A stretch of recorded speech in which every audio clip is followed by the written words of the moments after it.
My name is Calliope, daughter of the sky god Zeus, and muse of much renown. Sit here, at my perfumed feet, as my poem unfolds before you.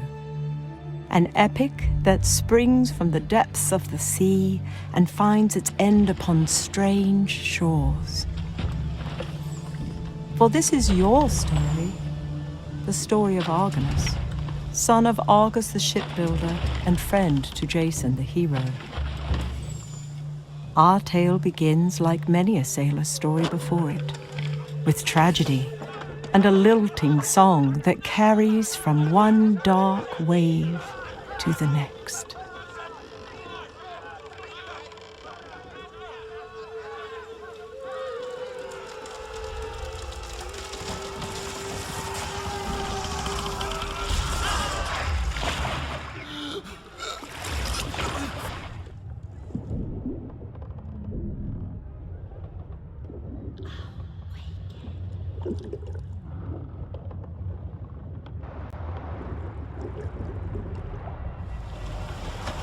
Awaken.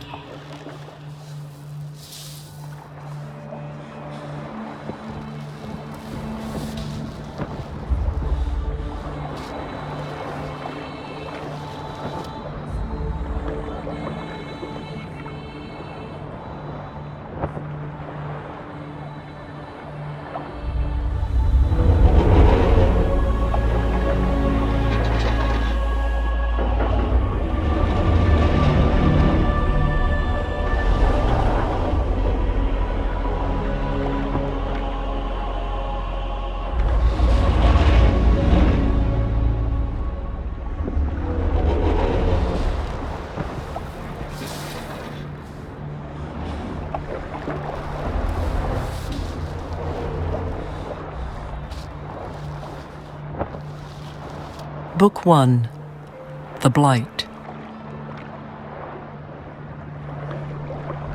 A frozen scream is etched upon the face of bewitched Typhus, helmsman of the Argo.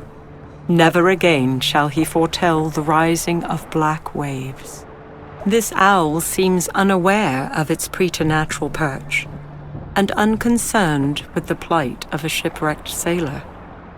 'Tis the faithful Argo, her weathered hull rent, her stalwart crew scattered, dead or lost to the endless sea.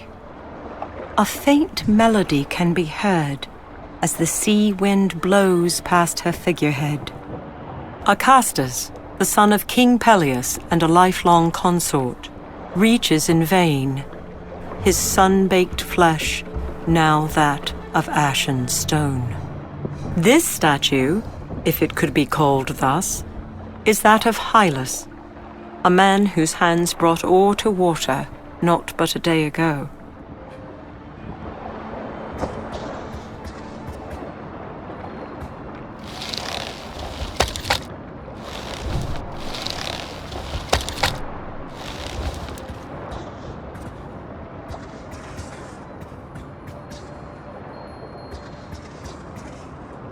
This statue is of Amphitrite, Queen of the Sea. Sadly, the goddess did little to hinder the decimation that litters these rocky shallows.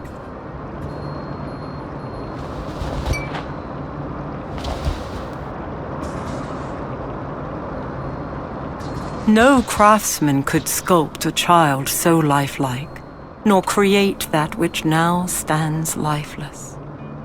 The death that haunts this isle did not spare even a child from its sorcerous wrath.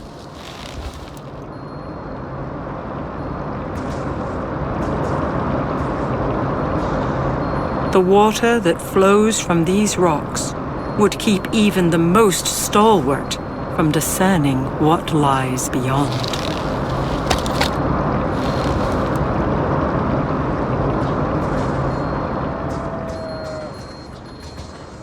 The chalky fleece of this ewe is wanting for a shearer's work.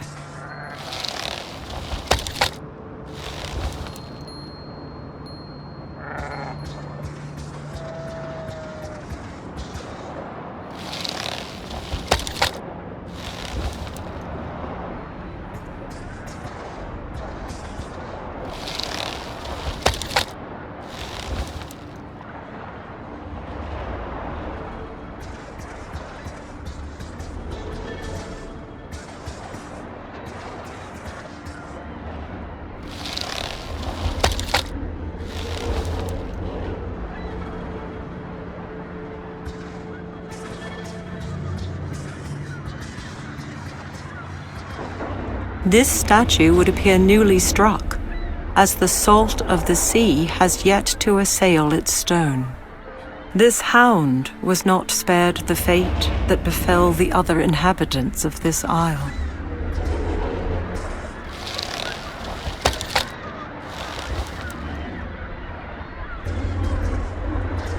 'Tis naught but a fisherman's net, set so the west winds can reach its sodden threads. While man may have birthed this massive sculpture from the isle's bedrock, deep waters now embrace it as their own.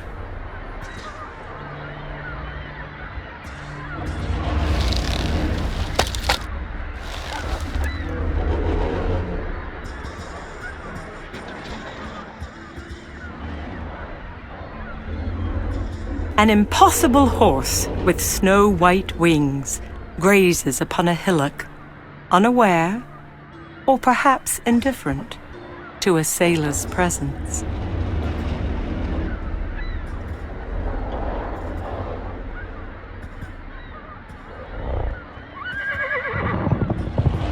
Whether spooked or merely provoked, the stallion launches itself from the cliffside before mighty wings carry it far above the awestruck sailor below. Nearly 200 men high, the massive bronze soldier stands silent, enthralled by the euphonious song rising from below. A semblance of Pasiphae, the immortal daughter of the sun god Helios, guards the entrance into this mountain. This statue is of Minos, the king of Crete and son of Zeus and Europa.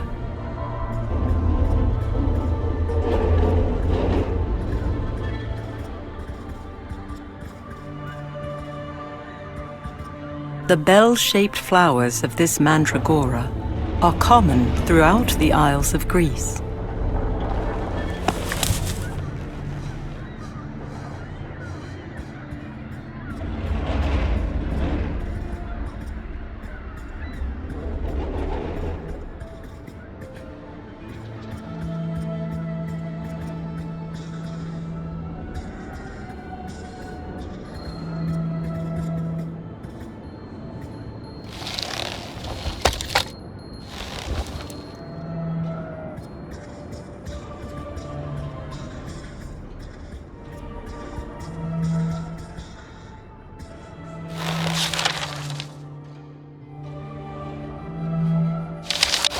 May these words recount the strange toils of Argonus, chronicler and maker of maps, washed up on strange shores and awakened by the voice of a goddess. What brought me thus, kneeling upon white sands? 'Twas a fell song, carried from one wave to the next, until it met the faithful Argo and pulled her deep, shattering both bow and stern. Now she lies broken amongst sharp rocks, never again to bring men to great adventure. Oh, and what adventures! All that could have been and now will never be. They are as foam upon pounding surf. The fickle gods, the very ones to whom this sailor offered tribute, have scorned us, forsaken us without rebuke or counsel. They have cast me upon bedeviled sod and set horrors before my eyes. My brethren, the fabled Argonauts, are no more. Men I supped with just a day hence are now naught but pallid and sorcelled stone, to be ravaged by wind and storm. Indeed, I am a man of many sorrows, but shall I not press onward? For good or ill? Mayhap the blight that has taken these brave men has not overcome all. Though my body's weary, my brow feverish, I shall not abandon them. So says Argonus, son of the shipbuilder Argus.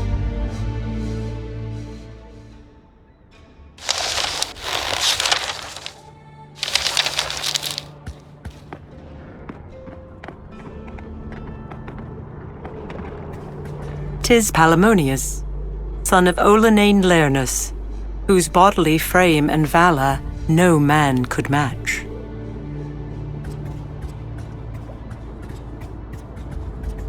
The head of a once giant stone statue lies half hidden in tall grass and underbrush.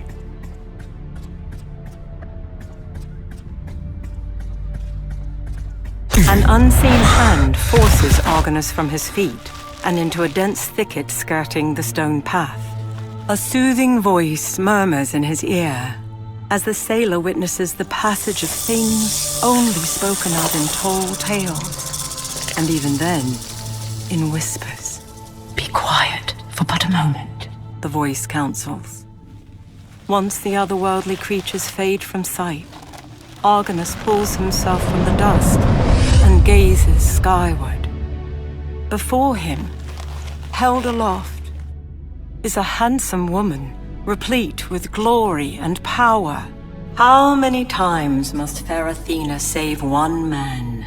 The immortal asks, her head tilted with uncommon grace, her eyes soft. Before words can form on Argonus's lips, she continues. "'Tis not a query to be answered so readily, sailor of the Argo. Shadows gather," she says. "There is a blight upon this isle. Have you not seen its handiwork? The flesh of your companions no longer flesh. Their bones, that of the earth." The woman's eyes drop.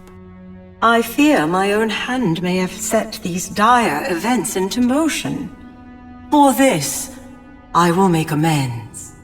But know well, many of your brethren yet live, for I have seen them with my own eyes. Find them, Argonus of Crete, and as I did for your father before you, I shall provide a boat and passage from this isle. You have the word of fair Athena." Not a heartbeat later, the goddess is gone, and breath gladly returns to the sailor's lungs. 'Tis Phalorus of the Ashen Spear.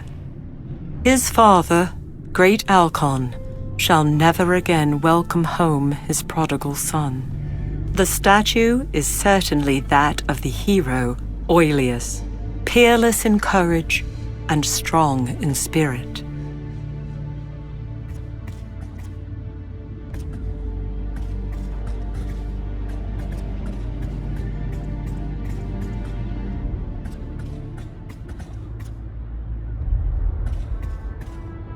No doubt struck by the hand of an Argonaut, the head of the Hydra lies lifeless, its flesh still warm to the touch.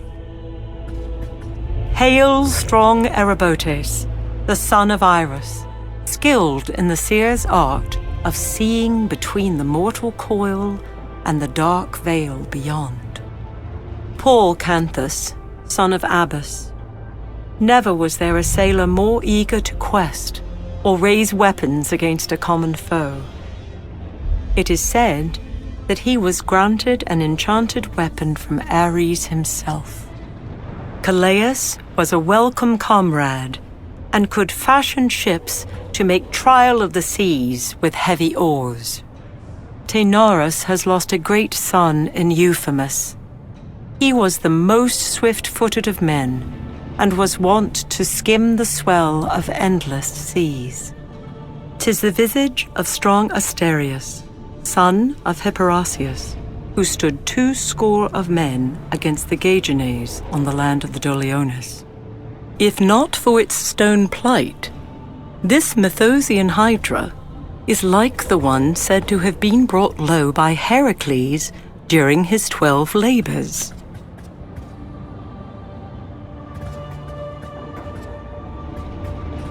This wayfarer's spear is both a formidable weapon and a sailor's crutch.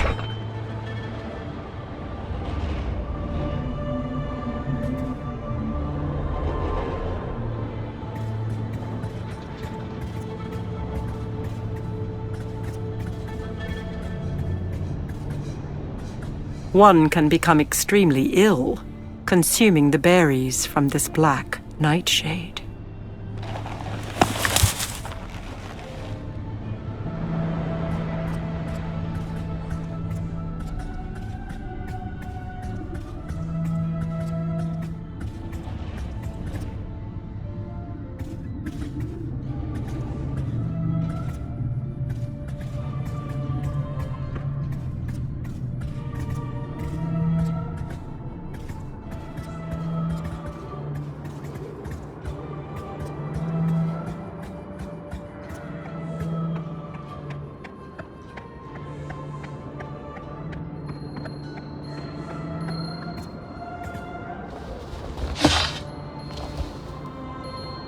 This child was not struck down by mortal ills, but surely by something that is beyond this world.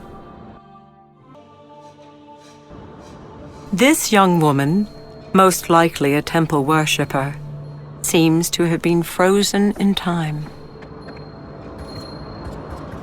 This grotesque statue is that of Honorable Castor, skilled to guide swift-footed steeds. Using the broken spear, Argonus plucks the necklace from its roost before laying it about his neck.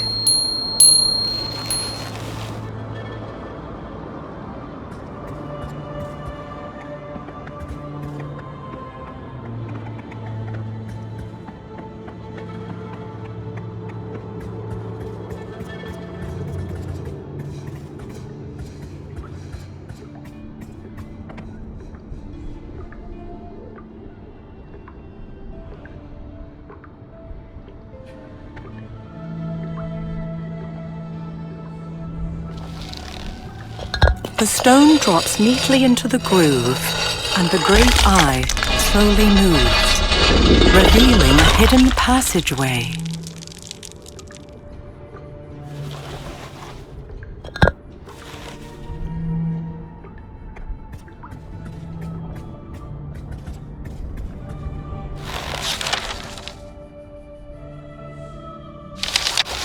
Blessed are those who chance upon this manuscript, only to marvel, perhaps in disbelief, that a goddess appeared, let alone spoke, to a simple sailor.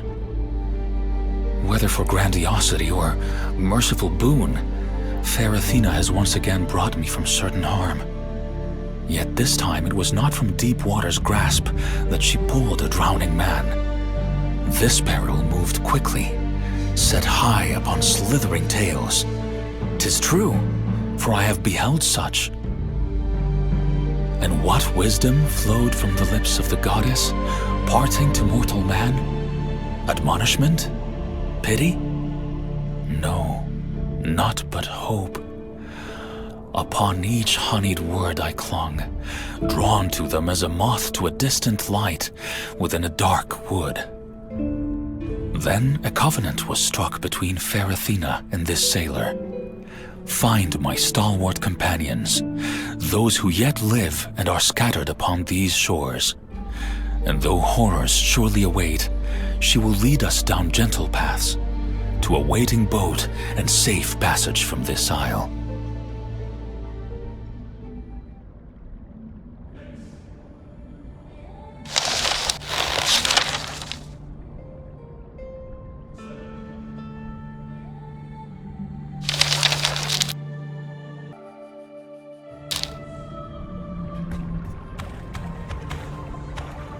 The lovely purple color of this flower conceals its poisonous nature.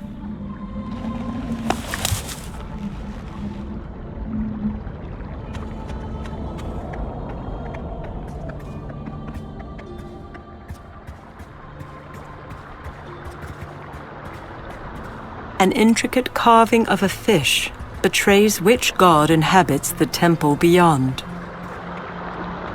This woman was no doubt on her way to pay tribute within the temple. Her last moments of horror remain etched upon her face. Ancient tome in hand, this priest was caught unawares and is now made of the same stone as the carved god behind him. While this woman was surely an attendant of the temple, she shall never again set evening lamps alight. Even the pious have not been spared the bewitchment that has befallen this isle. It is surprising to see an owl this white upon an isle such as this. Unlike the unearthly statuary that inhabit this isle, this towering statue of Poseidon shows the workmanship of a master sculptor's hand.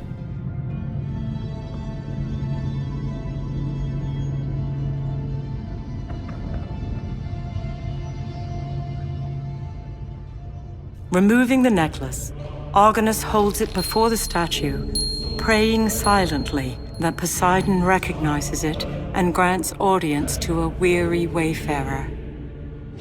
The great sea god does not disappoint. Within seconds, marble shudders, foundations shake, and the heart of Argonus is quickened. The Lord of all waters speaks. Who would call upon Poseidon, only to be found wanting of tribute or song? Poseidon stretches forth his arm. Where are my consorts and vassals? Look about you. You may seek them, but they will not be found. They have deserted me, forsaken me in this darkest of hours. And who has set loose the scourge that you have borne witness? Athena's puppet, the son of Danae and Zeus himself. The sea god pauses for a moment, taking measure of the sailor before him. Yet, even so, my anger is not fit to be laid upon the shoulders of my bondservants, let alone set upon one whose necklace bears my mark.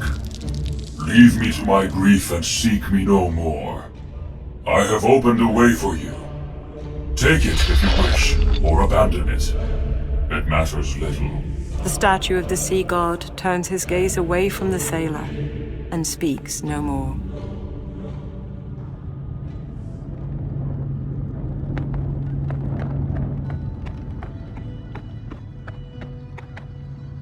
This stone is bereft of markings, offering no explanation for the small depression set into its surface. The yellow light it emits is curious. Unencumbered by the burdens of man, this mosaic depicts the gods both at war and at rest.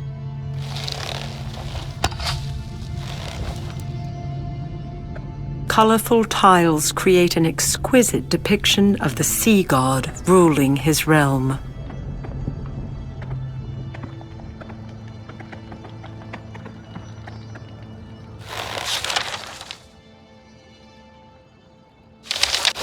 I have offered many a prayer to the gods of the sea, fervently petitioning favor while tossed upon great swells within dark storms.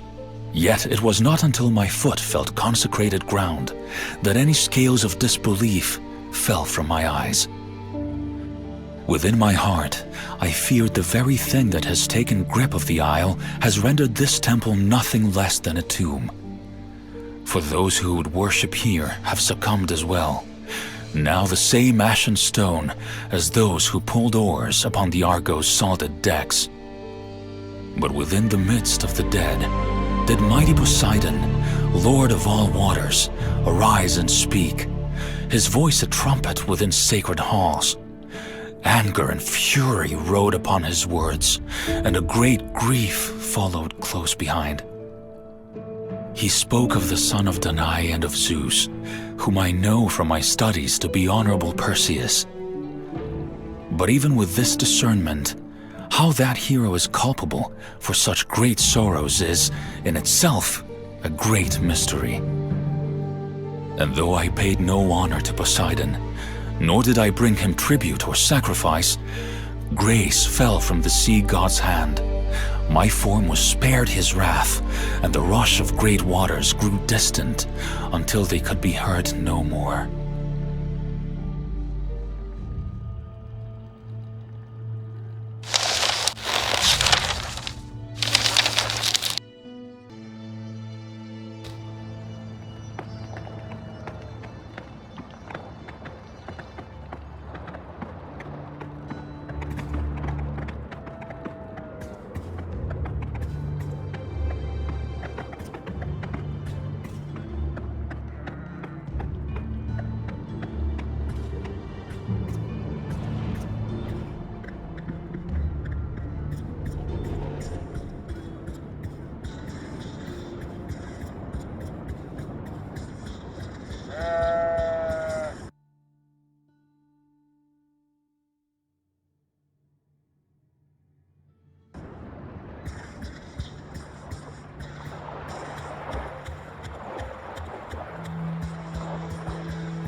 Small boats, such as this, lie broken upon the sands of this isle.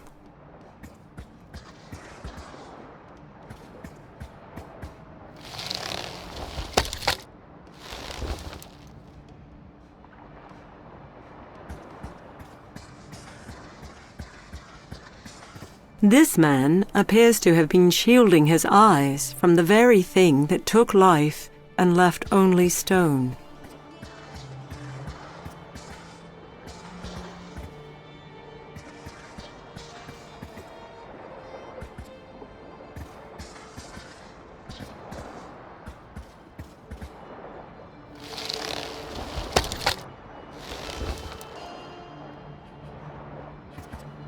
Lord Poseidon spared neither the mighty Argo nor her oarsman Thanatos, whose once tanned flesh is now made of the same sharp rocks about him. Having survived the wreck of the Argo, Agamedus, a brave comrade, fell to bewitchment and is now naught but a perch for birds.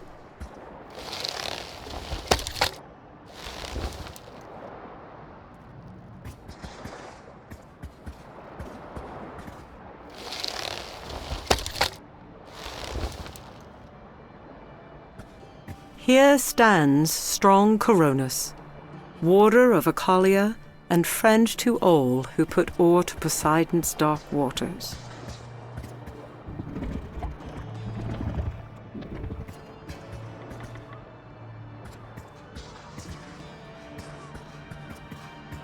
Now nothing more than sodden planks, this skiff is a home to small crabs and fish.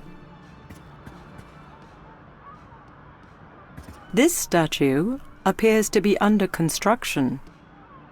Considering the dire circumstances, it may remain so indefinitely.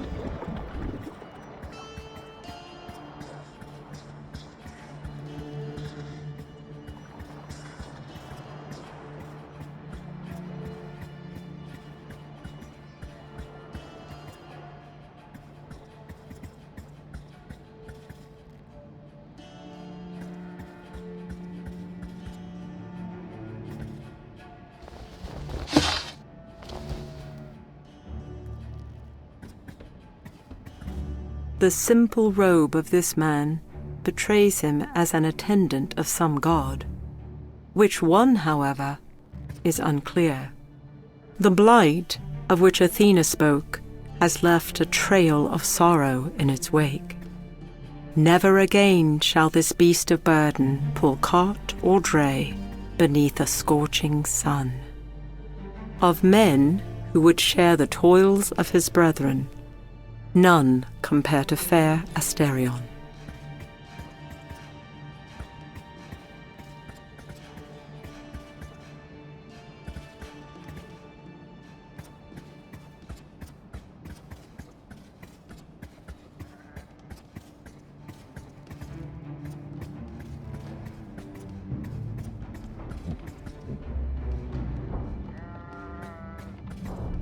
This wayward pig is concerned only for that which will feed its large belly.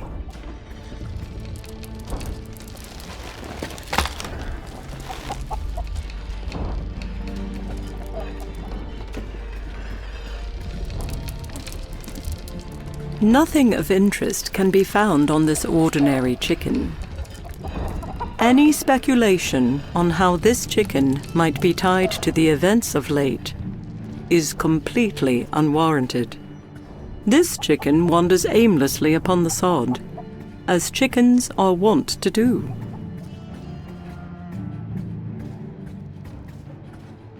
Clearly caught unawares, this simply dressed man hinders entrance into or egress from this building, This creature had nary a chance to escape its petrified fate. In contrast to the fine statuary on this isle, this table is poorly constructed. Although no fire burns within, this clay stove is still warm to the touch.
Silver drachmas are not uncommon, but the scoring on this piece is unusual.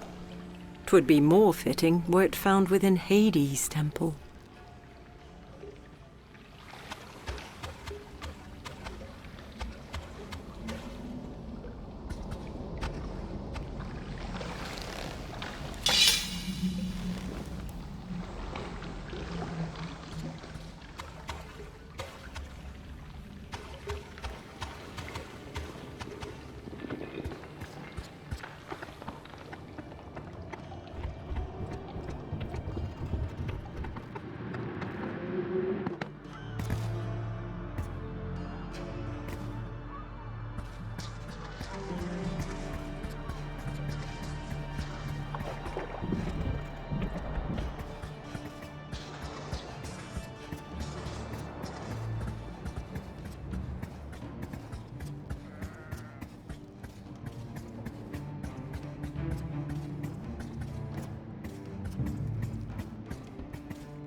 The great Phidias of Athens himself could not craft a sculpture so lifelike, yet lifeless.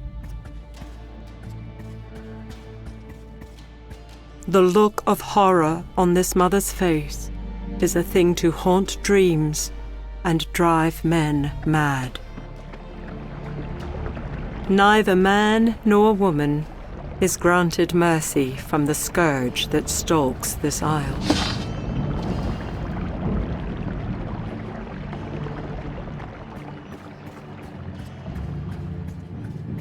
The bane of this isle has claimed both the young and the elderly without prejudice.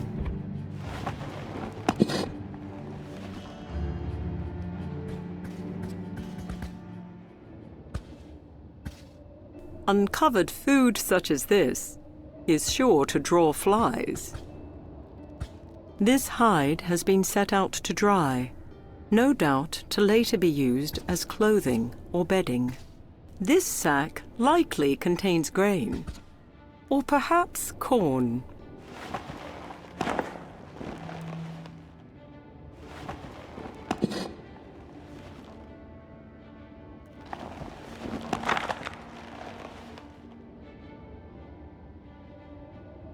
This parchment is inscribed with 3 illustrations of native flora.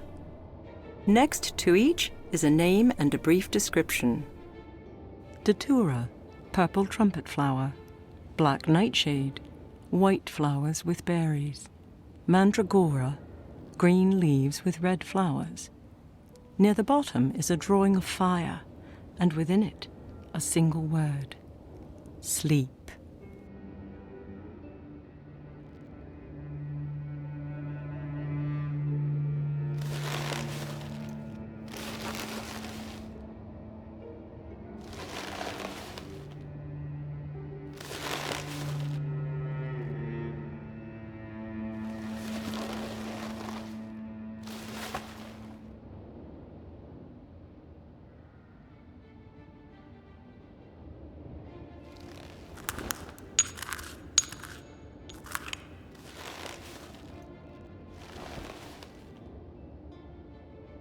Argonus takes the newly created mixture and drops it into the small pouch.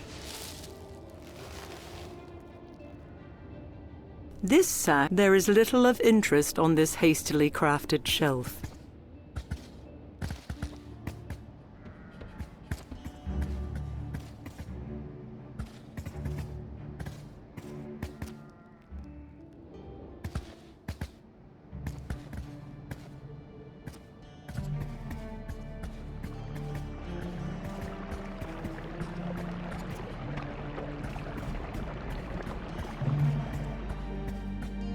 Sadly, pleading for one's life will not deter that which relishes in bringing both horror and death. Clothes have been set to dry on this clothesline.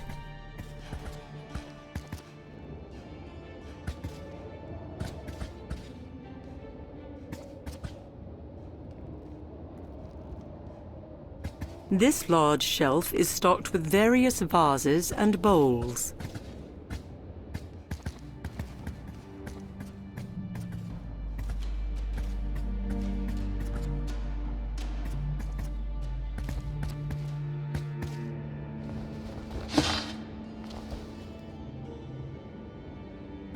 Animal skins have been laid across this small wooden bed.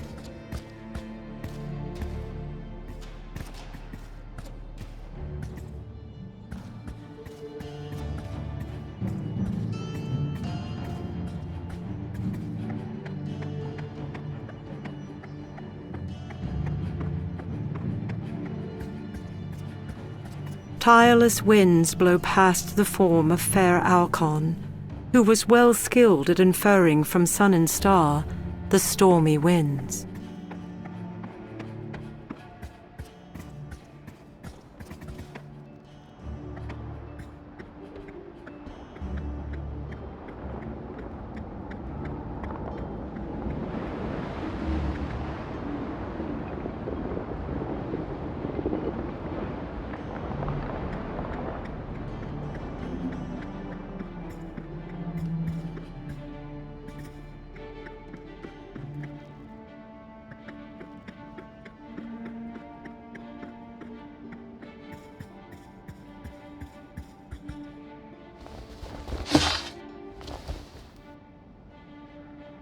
The form of a child, still in mid-stride, is no more than a lifeless statue within tall grass.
The mosaic, now complete, depicts an epic battle reminiscent of the tales of Jason and the Spartoi.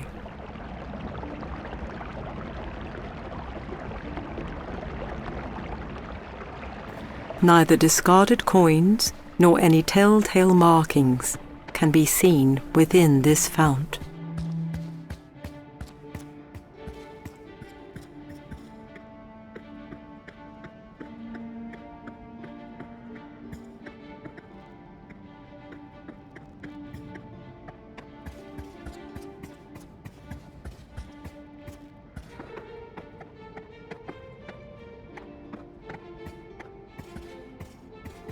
Having endured sore afflictions and beached ships, 'tis sad to see Arius, son of Bias and brother of Teleos, in such a state. 'Tis Argonus, whose lyre, charmed stubborn rocks upon the mountains and the course of rivers.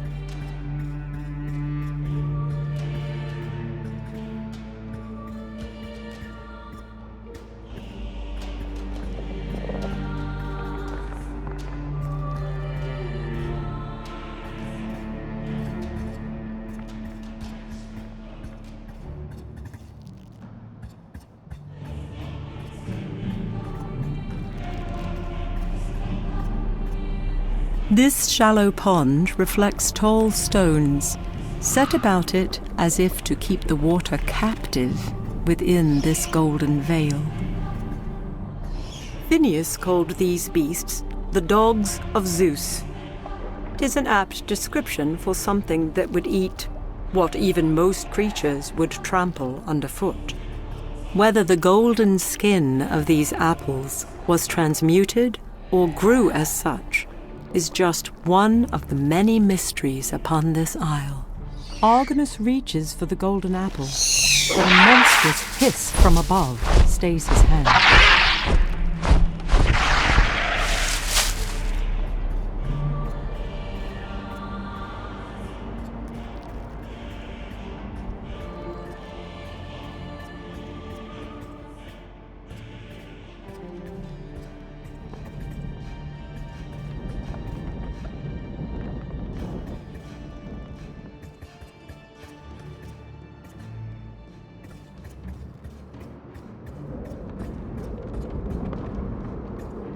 Zetes, the son of Boreas, shall stand battle-ready for all eternity.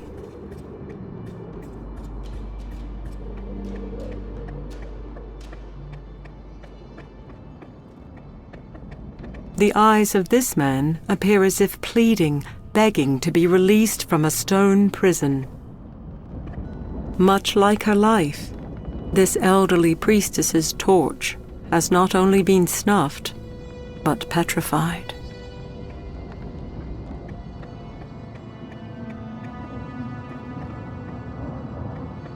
Whatever prayers of supplication this woman lifted to the gods went unheeded and apparently unanswered. While impressive statues dedicated to the goddess Hera are not uncommon, the dearth of pious attendants is troubling. Provoked by the wandering sailor, the great statue of Hera moves, her unblinking eyes falling upon Argonus. Who are you, Argonus? Historian? Storyteller? Map-maker? Of these things I have no need.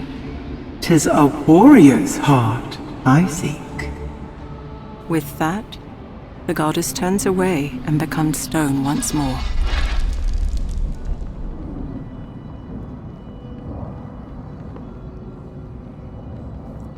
Sword raised, Argonus calls upon Hera, praying the great goddess will reveal herself. The mother of Ares obliges the sailor when the statue slowly comes to life and stone lips part. Argonus, She says, stand where you are and move no closer, for you are on holy ground. I have watched you from afar. I have seen your mettle. I have felt your anguish. Did you know that the gods feel anguish as well? Perhaps not for fallen comrades, but certainly for that which has been taken from us. Zeus's pets have taken to roost, defiling my golden orchard, which now lies fallow. I need but one warrior who would reclaim it. Reclaim my honor. Would the name of Argonus be immortalized thus? Argonus says nothing and raises his sword once again. Hera nods even as the sailor feels her eyes move from his face to his chest, and then finally resting upon his weapon. But this sword is ill-suited for such a task. Its blade is dulled, but I will grind it fine. Its tip broken, but I will make it like new.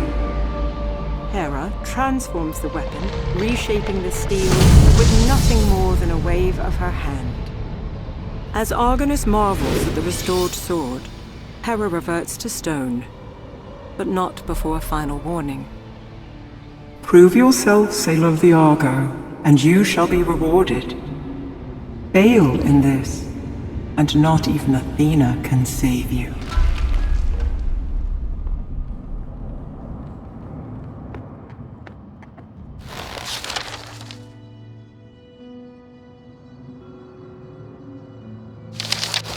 Whatever has passed, and whatever lies before me, I shall never forget the commission laid upon my shoulders by the Queen of the Gods herself.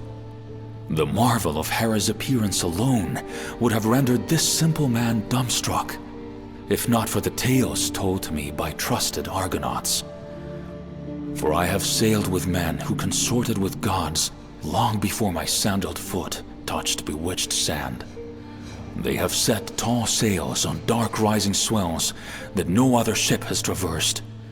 They have gazed over wooden bulwarks at impossible sights and have seen the dust of vast armies hide the sun. Under starry skies I stood, beneath hero Jason's shadow, listening to their stories, fashioning maps of isles that guarded primordial treasures, archiving grand quests steeped in truth and bound for legend. Tales to rival those told in the halls of my fathers. But those things are beyond me now. Mighty Argo rests forever upon a strange shore, her keel shattered, her memories carried aloft by dark waves and lost to boundless waters. Enough, for today is ripe with troubles of its own. If the gods wish to make themselves known to a simple sailor, to call upon me with great labors, I shall be at the ready and face them as my brothers did, as an Argonaut.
The soft white wool of this ewe has been transformed into grey pitted stone.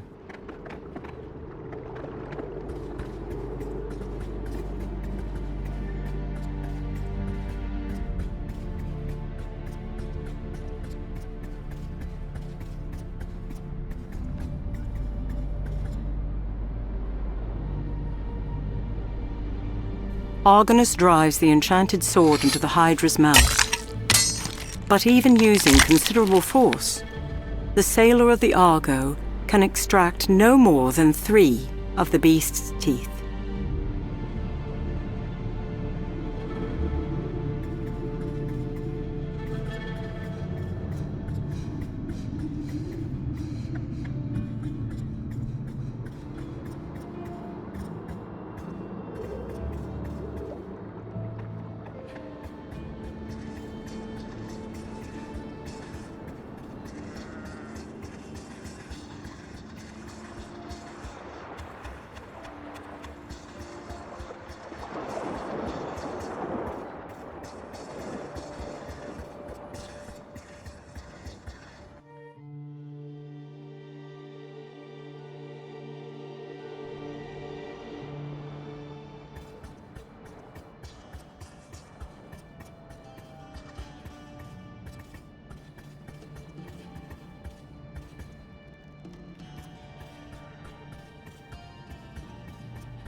As if awaiting the first act of a great play, a circle of tall, silent stones surround Argonus as he reaches for the teeth of the Hydra.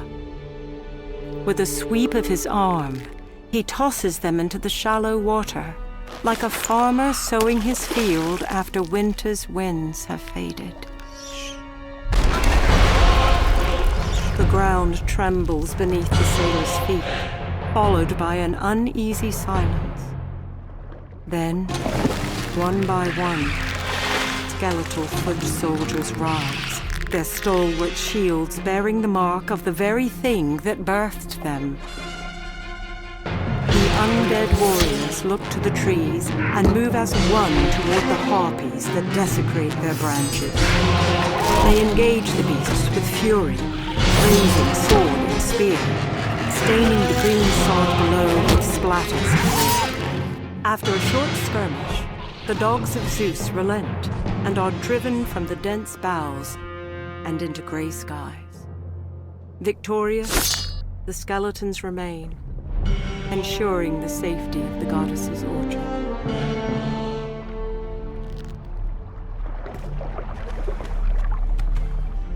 The skeletal soldier stands at attention, perhaps guarding the grove, perhaps awaiting further orders.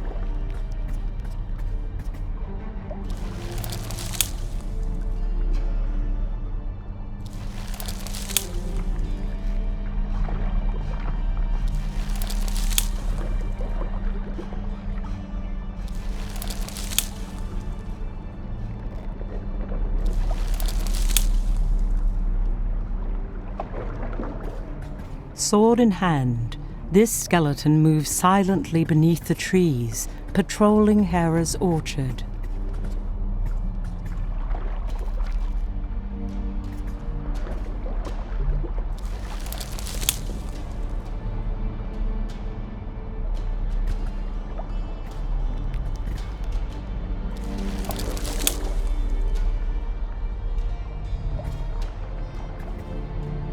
This skeleton remains, ensuring that the harpies will never again alight upon these golden boughs.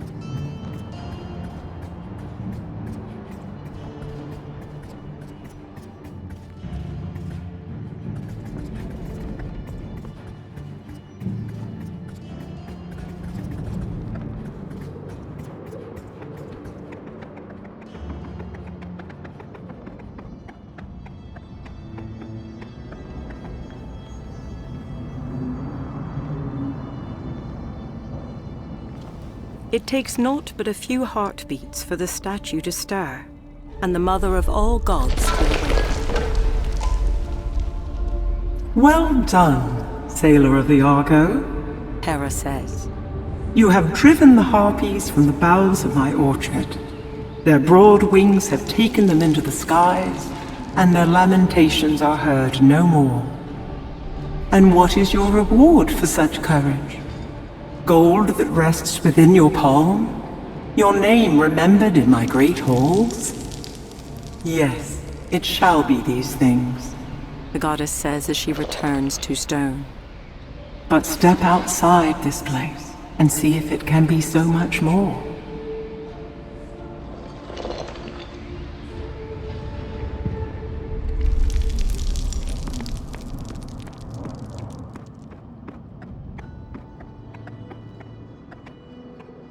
Gazing skyward, Argonus witnesses Hera's promise glide down to the earth upon wings of purest white.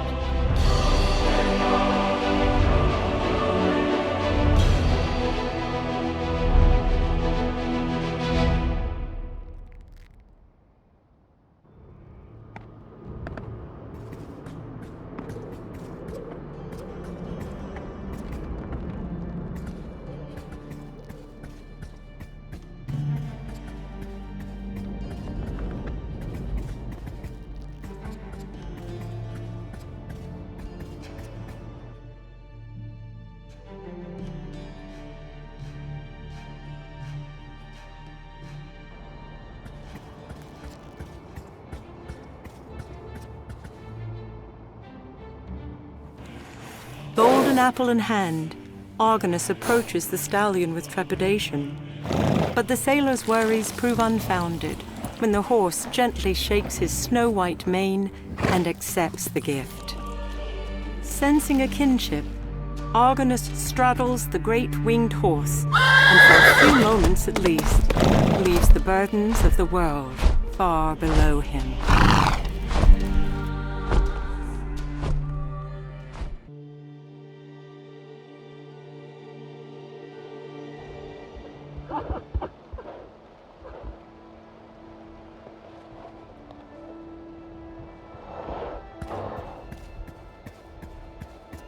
This woman could not outrun the horror that pursued her and transformed her flesh to stone.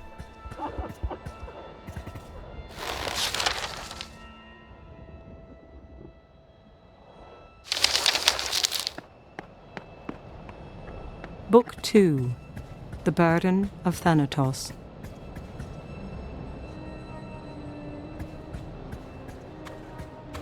This simple farmer looks to have put up a fight, albeit in vain.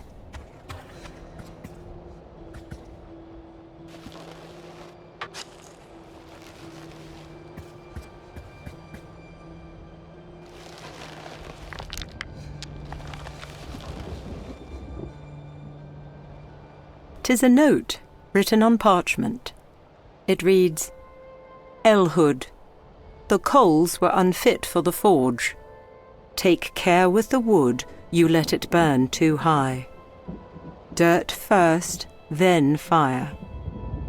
See Sophos the shearer for kindling. Leonidas.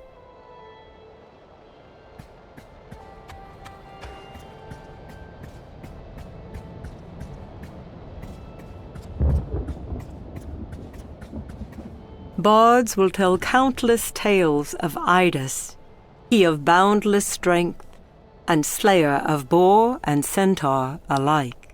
Buttes, kinsman and falconer, is no more.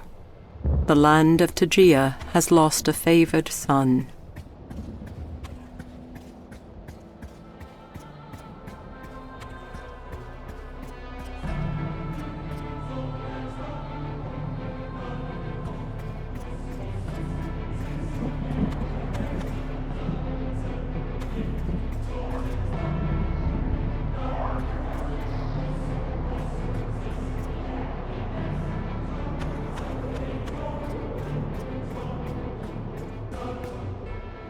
Argonus takes a single cautious step forward before two eyes, set like burning coals, narrow and stop him cold. The Daimon's grotesque head regards the sailor.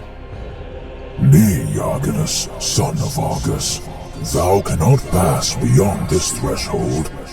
So says Hades, lord of the underworld. For just as many legions doth serve me and obey my will, so too Thanatos obeys the will of he who governs the dead.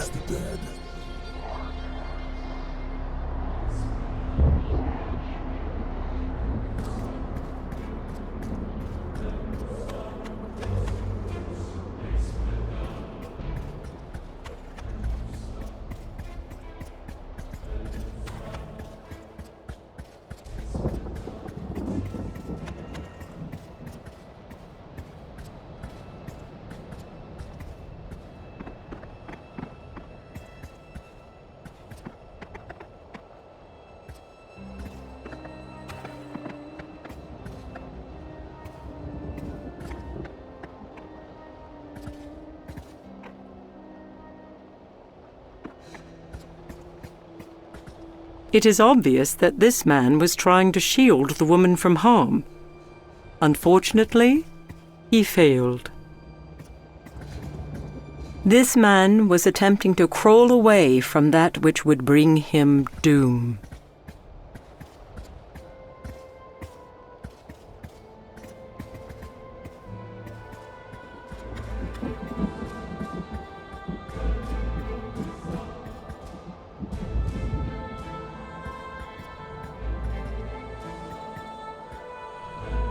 This stone statue is that of Quiet Fleus, cup-bearer of sweet wines, possessor of a lion's heart. This juvenile was not immune to that which takes man and mystic creature alike. 'Tis a monstrous cyclops. Many a tale has been told about these one-eyed. Before Argonus can take another step, the cyclops lumbers toward the sailor, blocking his way. A low growl flows from clenched teeth, its meaning clear. Do not approach the petrified juvenile.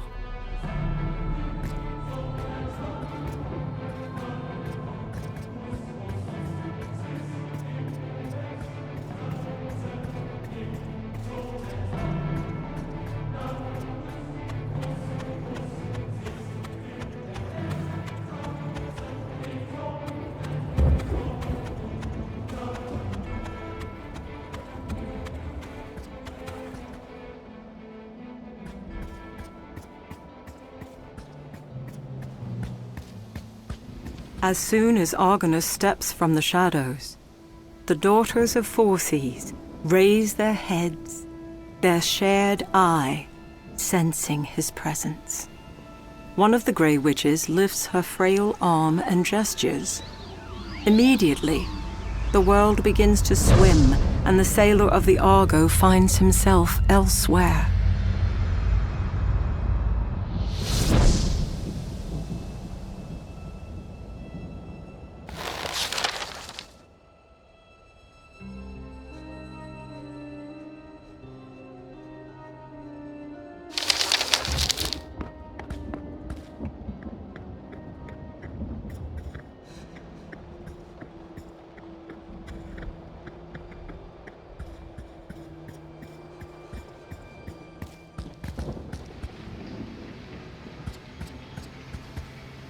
The snow-white owl is beautiful and strangely comforting as well.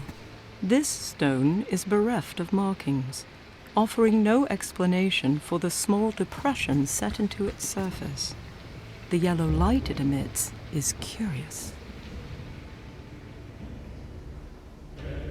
The great statue of Hades stirs as if waking from a long, deep slumber. The god of the underworld looks about before his gaze settles upon the sailor.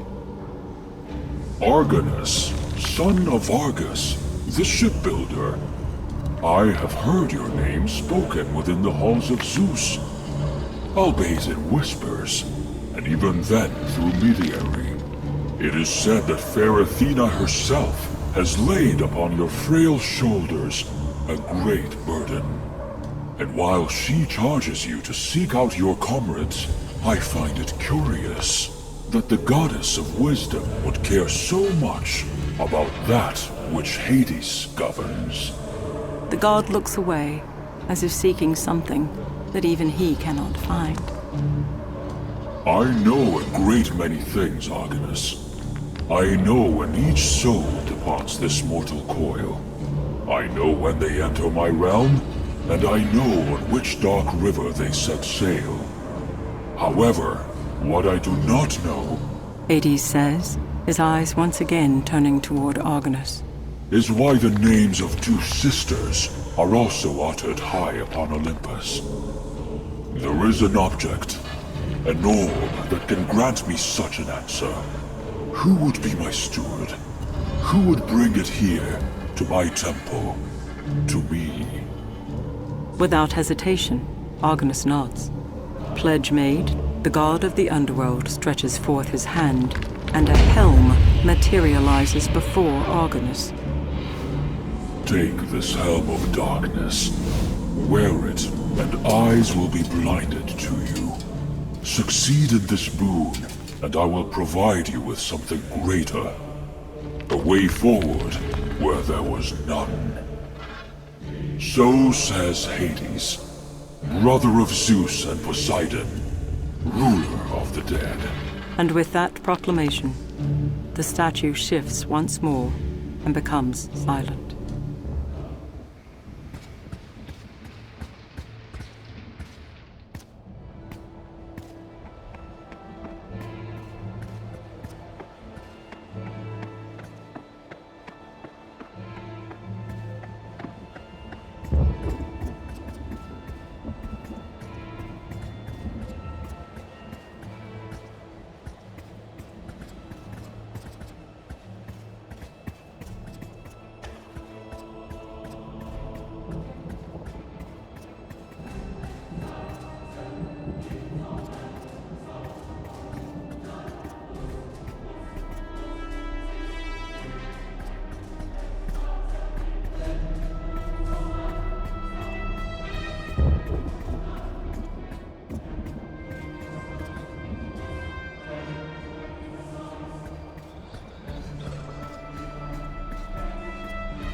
Even with his keen eyesight, the Cyclops is nescient of the helm-wearing Argonaut.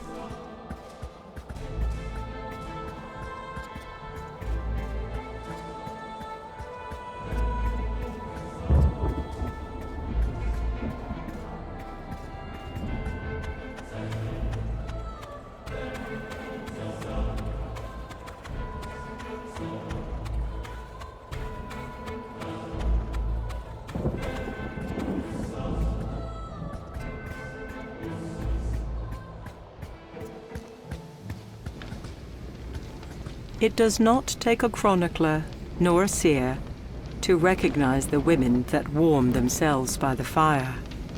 They are the Grey-Eye, witches of well renown. With the aid of Hades' gift, the Grey-Eye are caught unawares as the smoke from the fire billows, carrying the potion within its grip. It takes naught but a few seconds for the witches to feel its effect, and one by one, they fall into a deep sleep.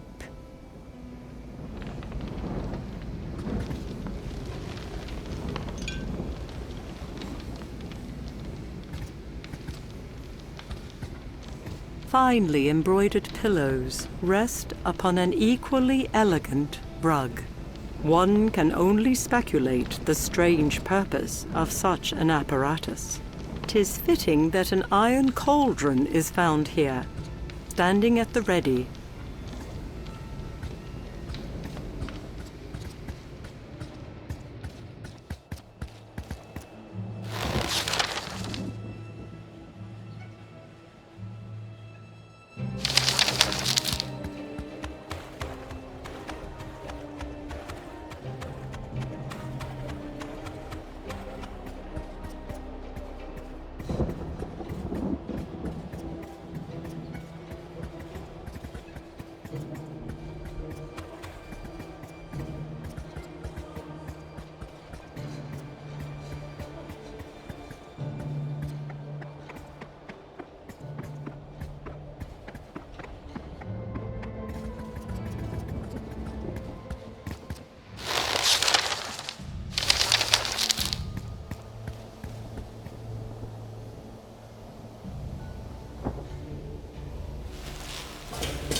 Argonus holds out his hand, and the all-seeing eye of the Grey Eye rises.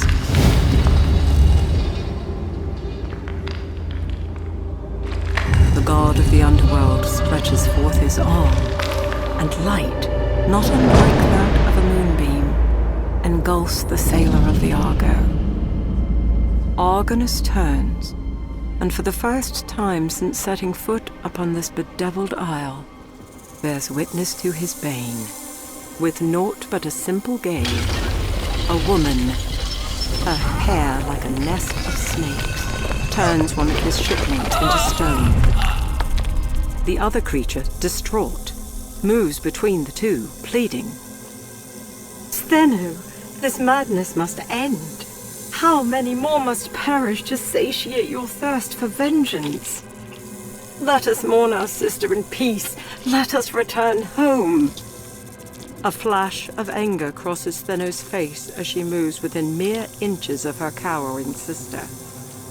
Never, Euryale. There is no time to weep or wail, nor shall there be. Not as long as a single breath forms within my breast. The petty gods will pay. Wretched Athena will pay. From Hades' heart I will stab at them. For hate's sake, I shall drive my vengeance deep. Stheno moves toward the looming entrance within the mount, but not before she pauses. When shall my hate have its fill? When shall it be placated? The woman whispers, Never, Euryale. Never. and with that, Stheno is gone, and Euryale obediently follows her sister into the darkness, into her madness. The vision falters, and the light that fell from the hand of Hades follows before fading completely. The god of the underworld takes measure of Argonus, and with a final nod, the statue moves no more, and the helm vanishes from sight.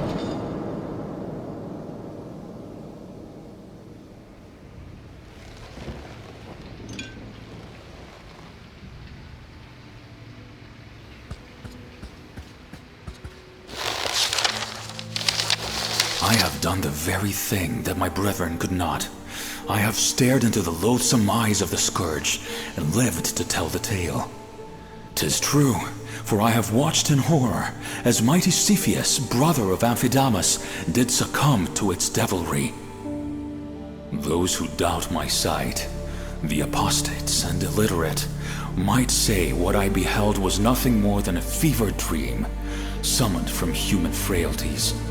Others would spout that the vision was a trick of the mind, a glamour to take hold of weak and hopeful fools. 'Tis not so. I know the thing witnessed by this sailor was neither feebled madness nor dark illusion. The form that death now takes, the very one that has brought the men of the Argo to ruin, is that of the dread Gorgons. Never will my eyes forget this, nor my heart forgive such great transgressions. My will is unfaltering, and I shall neither mourn nor wallow in my infirmities. No, I will bring a reckoning upon the heads of these creatures and the brood of vipers that nest thereon.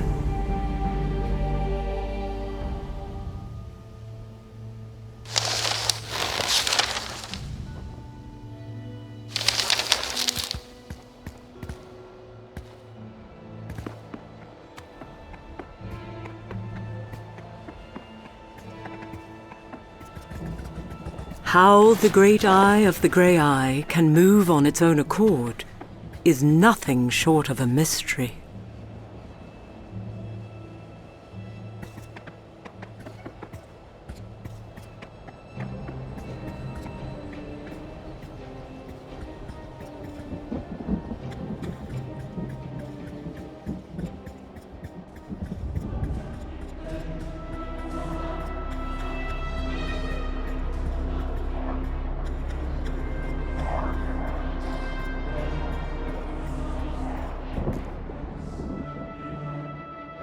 As Argonus slowly approaches the poisonous cloud, the daimon cocks his head, as if listening to a voice only one such as he can.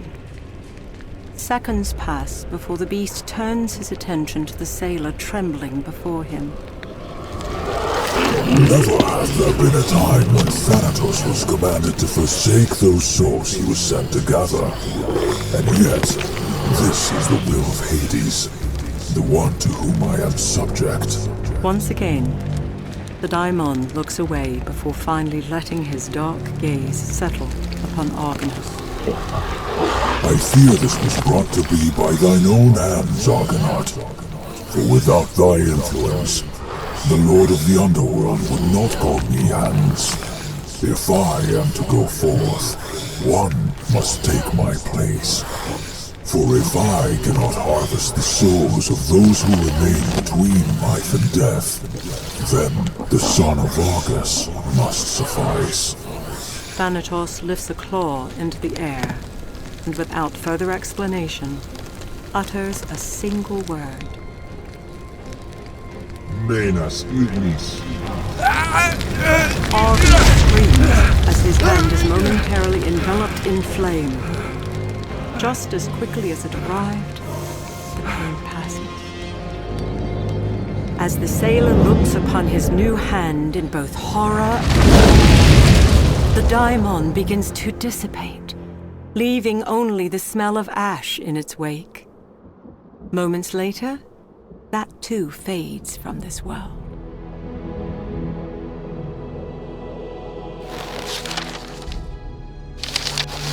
Forgive this historian, as I find it impossible to fully comprehend, much less lay onto parchment, that which concerns the burden laid upon me by the daimon.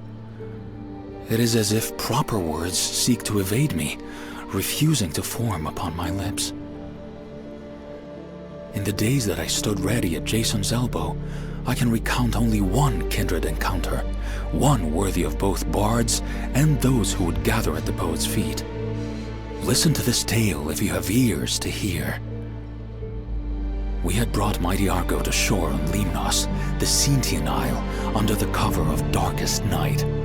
As our feet found dry ground, we were set upon by towering men, pale like the moon itself, and laden with sword, spear, and axe. As Helion, son of Helios, fell, mortally wounded in the grave battle, a great billow of smoke appeared, and a disfigured hand formed within it. That is when I beheld Helion's soul rise from his mortal frame and depart this world. And although my mind cannot hold fast to this new encounter, nor this hand that I now possess, Thanatos' last words of mystery burn like flame before my eyes. For if I cannot harvest the souls of those who remain between life and death, then the son of Argus must suffice.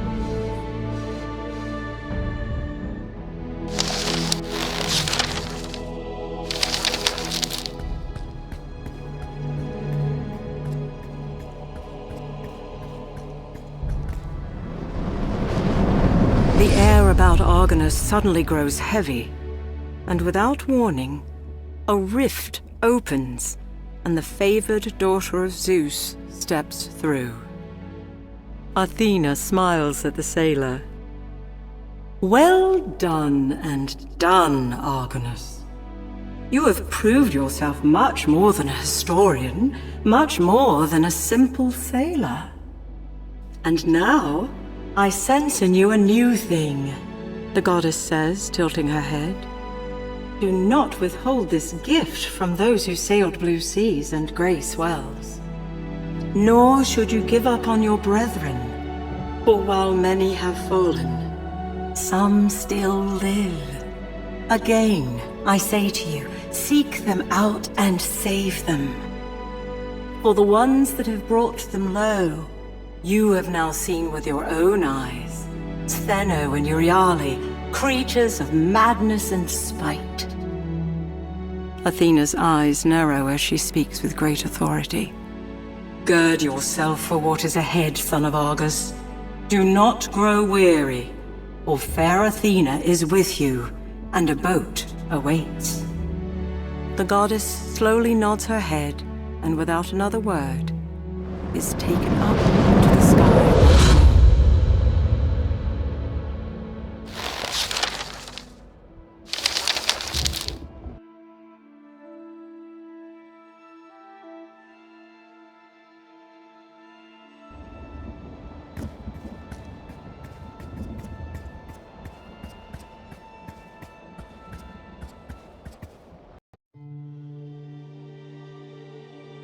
The harpies circle high above the sailor, confirming his suspicions.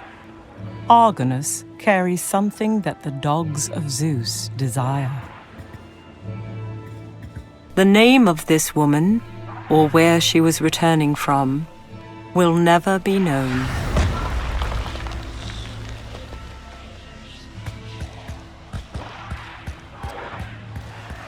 The terror that has a grip on this island has easily overtaken this man.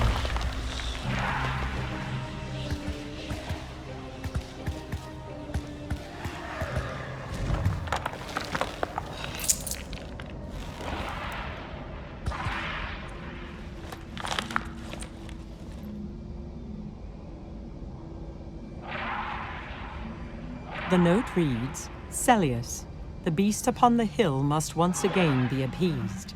Its appetite for riches is becoming insatiable. It is signed, Tallius.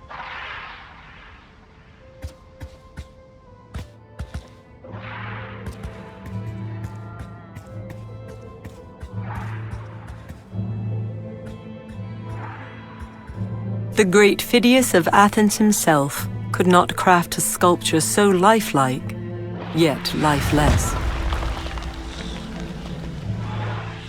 This boy was caught off guard and had little time to discern friend from foe.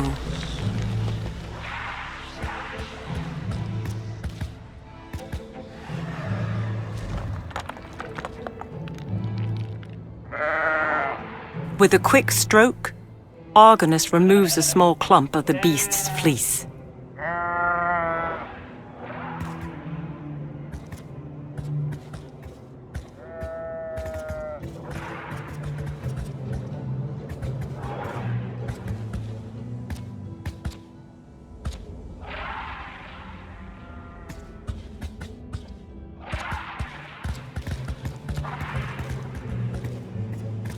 Book 3, Forges and Fire. Neither man nor woman is granted mercy from the scourge that stalks this isle.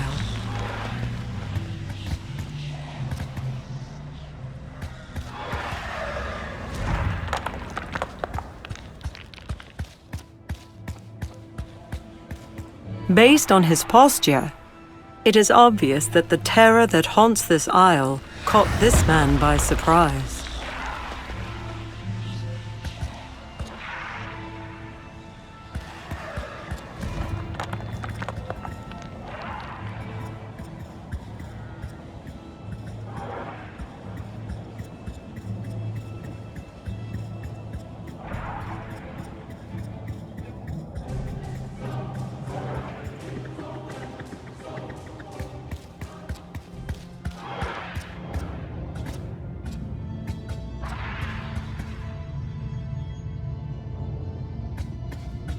The visage of Hephaestus, god of the forge, has been painstakingly carved into marbled stone.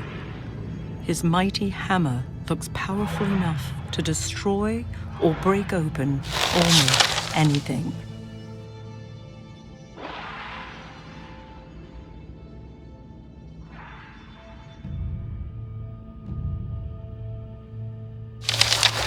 Not once, either within dream or vision, did this sailor of broad seas and salted winds foresee such a thing. Under a foreboding sky, my burdens were lifted for a heartbeat, carried aloft upon snow-white wings. Though his form I had never before beheld, nor was the beast yet ascribed to legend, a name entered my mind. Whether granted by god or goddess, I know not. Only a name. Pegasus. But should I find such soundless words curious? No. For this isle does not keep its secrets close, but displays them in such a fashion to make my forebears weep with envy. Upon these wide sands, and beneath its dark shadows, wonders both fair and foul are commonplace, each fighting to fetter my heart with chains of great hope or utter despair. Shall either exalt in triumph? This I cannot say, for while I soar above grey clouds on one glorious winged stallion, there are a score of dead men below, pulling at my soul, crying out for vengeance.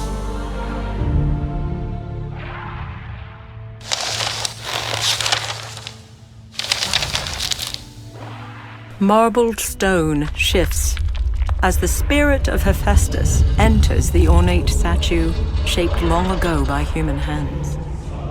The god of the forge regards Argonus with unblinking eyes. Who is this man before me?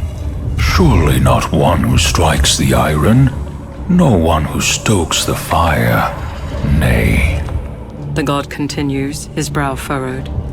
They are no more, having fallen to that which fair Athena hath unleashed. Do not be deceived, sailor of the Argo. While it was Perseus's hand that sundered head from shoulders, the heart that drove the blade was assuredly that of the goddess. Hephaestus pauses, deep in thought. When he speaks again, it is slow and measured. I am loath to meddle in my sister's quarrels, either to directly help your quest to find your countrymen, or abate the scourge being wrought by the Gorgon's sisters. And yet, if you return the gold stolen from my temple, and tend my forge, I will grant you a light to drive away darkness. The benevolent god nods before the statue becomes still once again.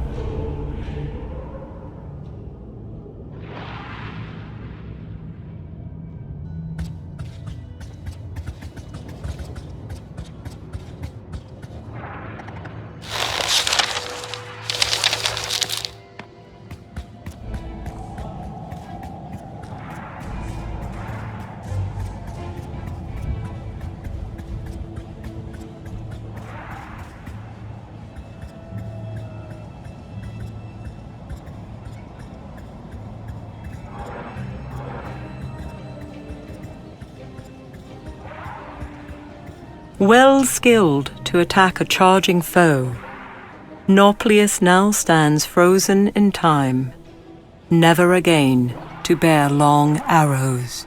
This stone visage is of Pelles, warder of Thespia, who surpassed all men in naval skill, be it on high seas or curving shores. While this remnant has succumbed to wind and rain, it is unclear where the remainder of this massive statue resides.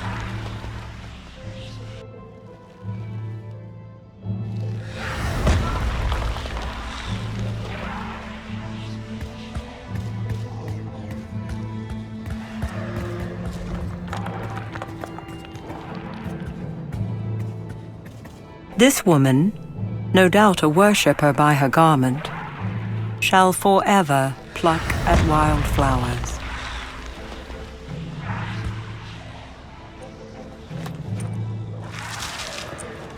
Argonus adds the golden apples he is carrying to the basket.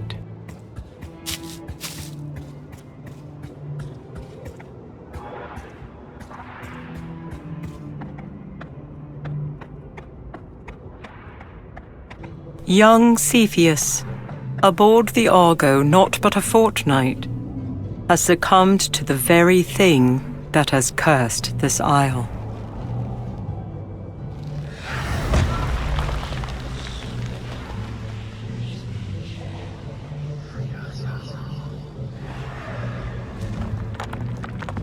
A notch in the door frame can be seen behind this large stone statue, but cannot be reached without first moving the impediment.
During his adventures, Argonus has beheld many a fabled beast. None, however, compare to the majesty of this creature. Both lion and eagle melded into one. Argonus approaches the griffin cautiously, glancing anxiously toward the skies before setting the gold-laden basket upon the sod.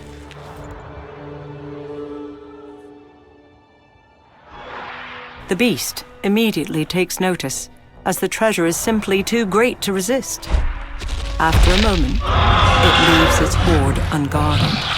All at once, the air is replete with the rush of wings and unearthly screams. The dogs of Zeus descend as one, intent on claiming the savory prize as their own. Although fear grips his breast, Argonus makes haste, quickly seizing several of the golden pieces before the unearthly combatants take notice.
Like a hunter returning with prized spoils, Argonus holds the golden artifacts high, and the statue of Hephaestus stirs.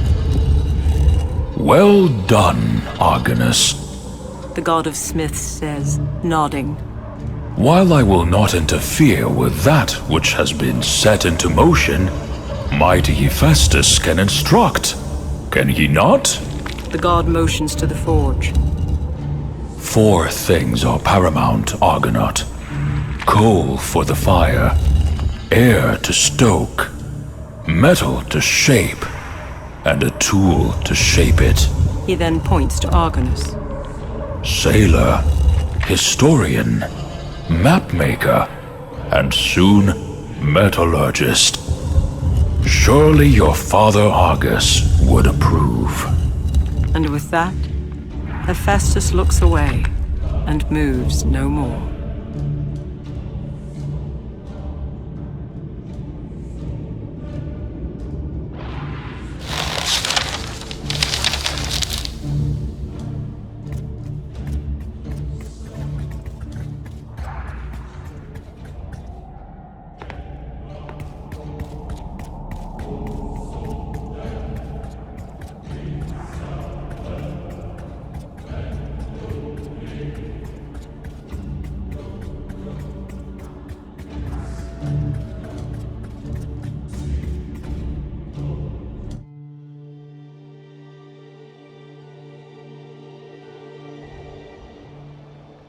Some force, whether virtuous or malevolent, pulls at the eye of the witches.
Argonus sets the shovel to dirt again and again until the planks are completely covered.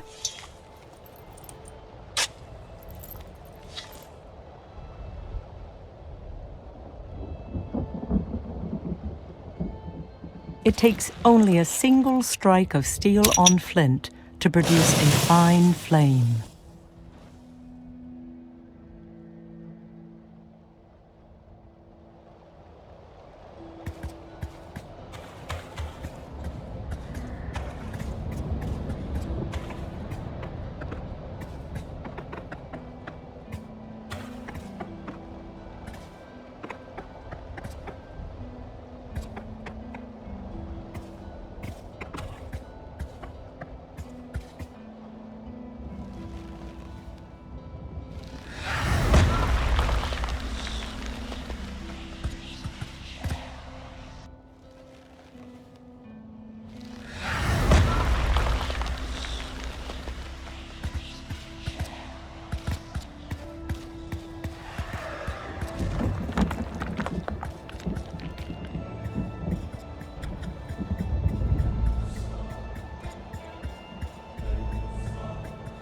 Under the watchful eye of the Cyclops, Argonus frees the soul of his friend, hoping the beast understands the sailor's intent.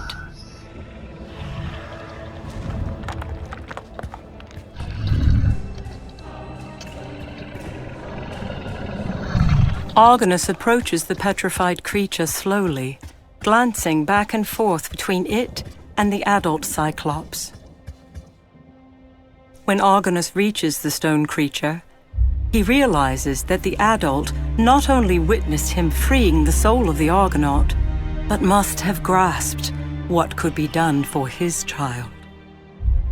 Raising his hand slowly, Argonus allows the power of the diamond to flow through him and into the young Cyclops.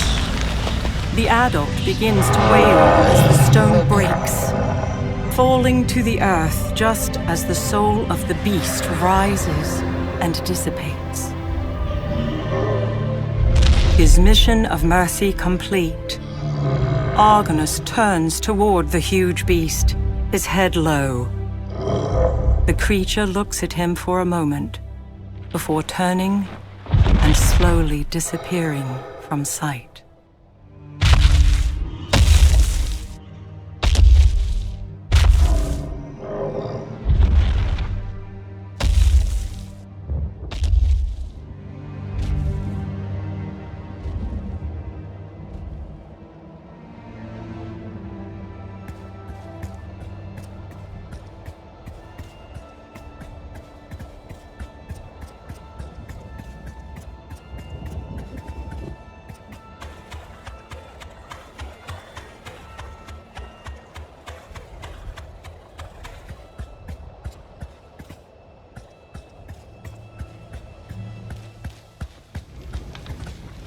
Cautiously, Argonus approaches the distraught Grey-Eye, their one eye held out before him, an olive branch extended.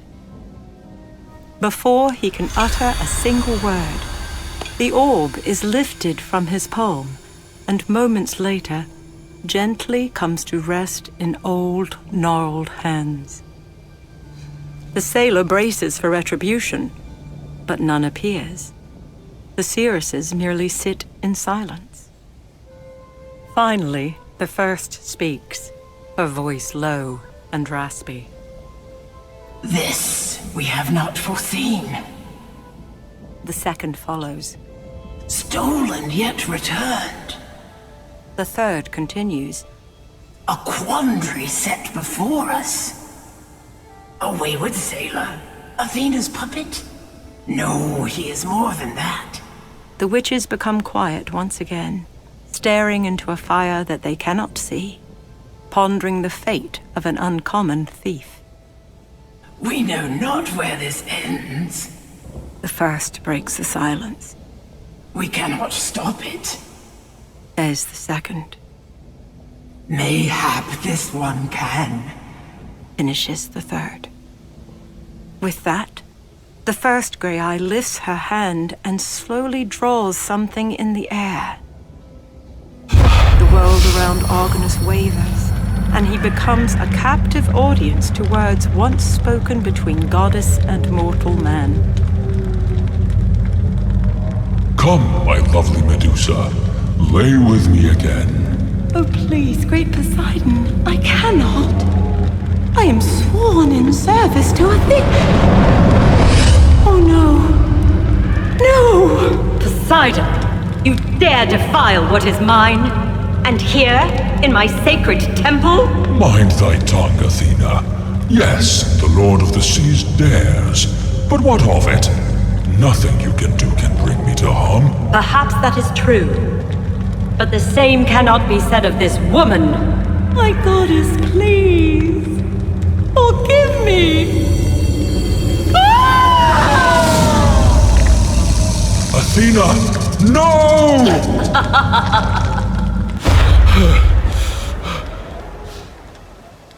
As the words fade from his ears, Argonus searches for the witches in vain, wondering how a simple sailor can bear witness to such past events.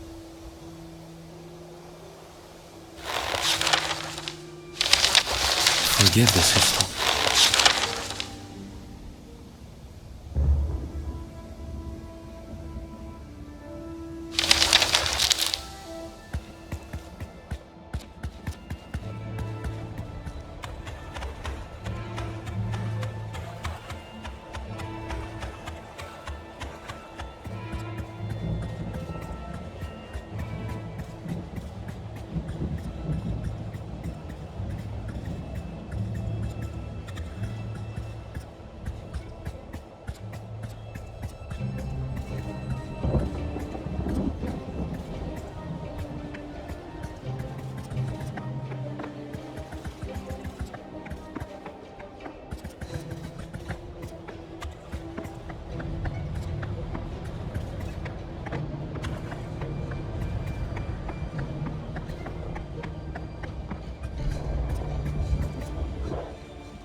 The great white horse recognizes Argonus, and within moments, carries the sailor of the Argo over the gorge and into the grey skies above.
With a simple gesture, Argonus frees the soul of the animal from its stone prison.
Argonus shows compassion for the poor creature, setting its soul free from the bewitchment that fell upon it.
Argonus shows compassion for the poor creature, setting its soul free from the bewitchment that fell upon it.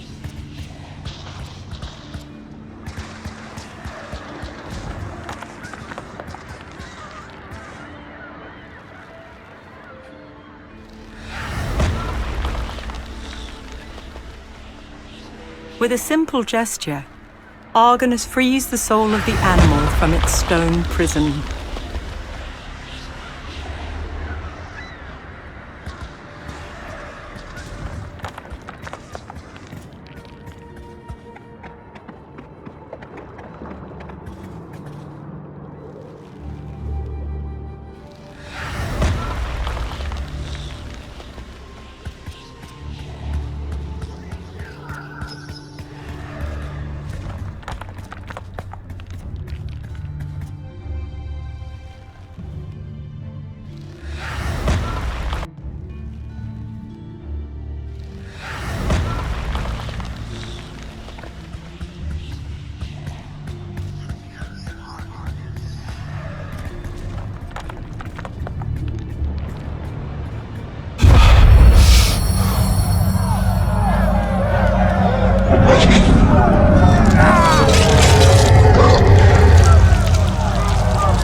As the Hydra crumbles to the sod, the soul of the beast does not appear, nor does it succumb to Hades' call and depart to the underworld.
The great white horse recognizes Argonus, and within moments carries the sailor of the Argo over the gorge and into the grey skies above.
Again and again, Argonus sets shovel to dirt, until all that remains are a number of coals.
Argonus sets the petrified heart of the Hydra before Hephaestus, prompting the statue to life once more, without questioning the intent of the sailor, nor asking for a boon in return.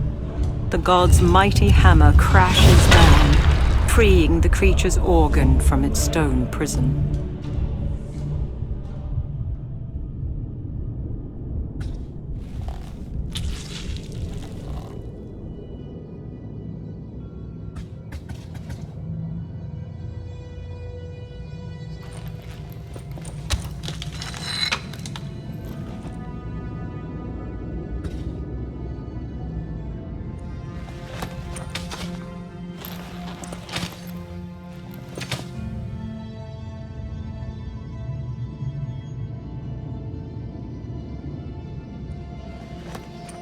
Argonus sets the wool into the forge.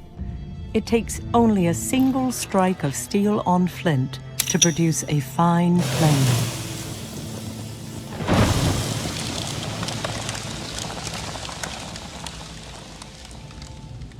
Argonus squeezes the bellows repeatedly, fanning the flames of the forge until the coals blaze with an intense heat.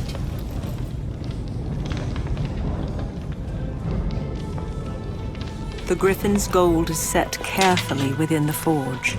It doesn't take long for the soft metal to begin to glow.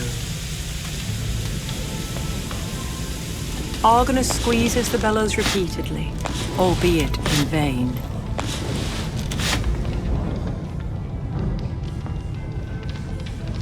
As if possessed by the spirit of Hephaestus himself, Argonus brings the hammer down on the gold again and again, reshaping once beautiful armor into a mass of precious metal. Divine power continues to drive his strokes as unrecognizable form takes shape and after time becomes something far more than the sailor thought he could construct. A light to drive away darkness.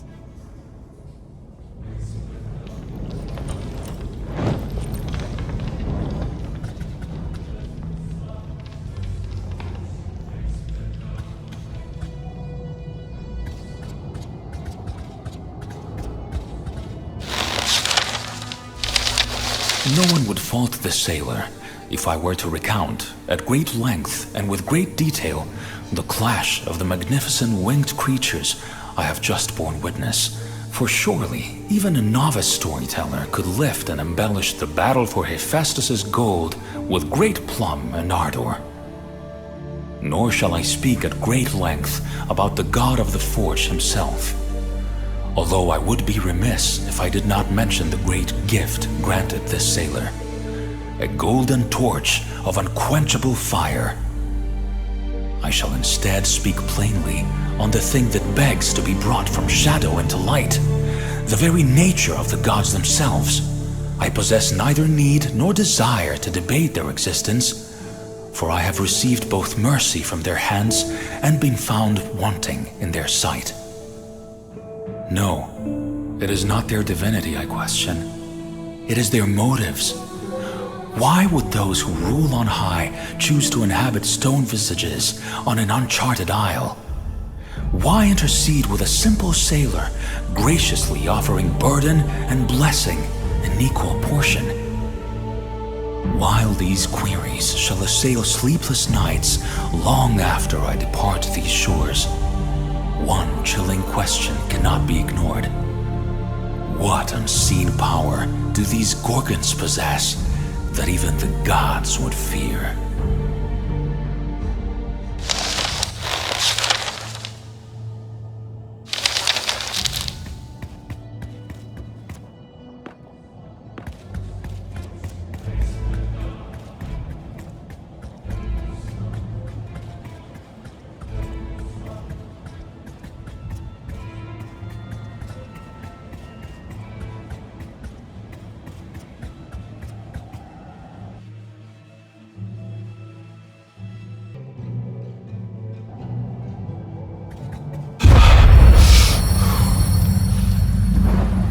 Come, Pellies, sit by the fire. Do not tarry in darkness. as it is only shadows you chase. Mayhap so, Nauplius, but is it not what is cloaked in shadows we seek? That which has brought all we know to ruin? That I cannot say, but ponder this. If fair Athena appeared before us, bestowing hope, would she not also offer protection? I know not.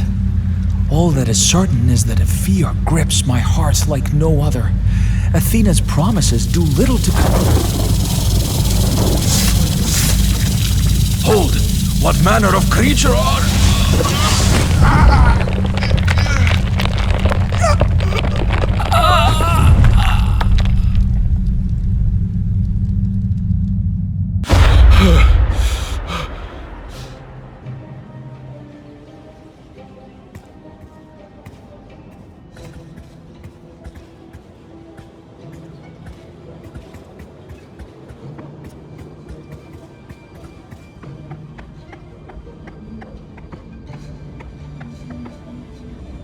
Argonus puts his weight against the stone, but he's unable to move the statue even a hand's breadth.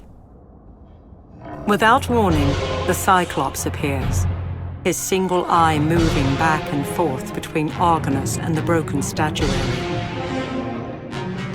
The docile creature wraps its massive fingers around the stone fragment, and, with a grunt, moves and the Cyclops bellows at the sky before fixing its gaze on the historian. Argonus nods with understanding as the creature wanders away. The sailor's merciful boon has been paid back in full.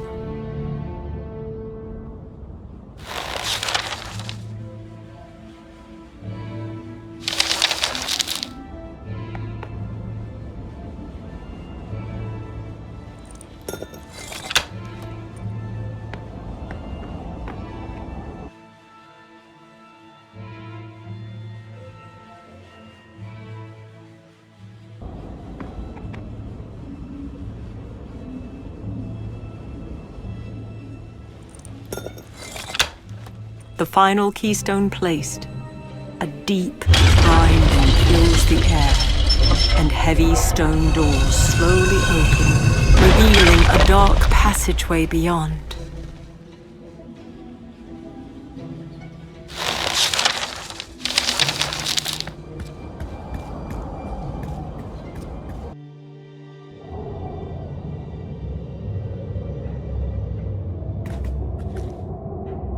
Unlike Hephaestus's forge, it takes naught but a spark from the torch to give birth to a satisfying flame.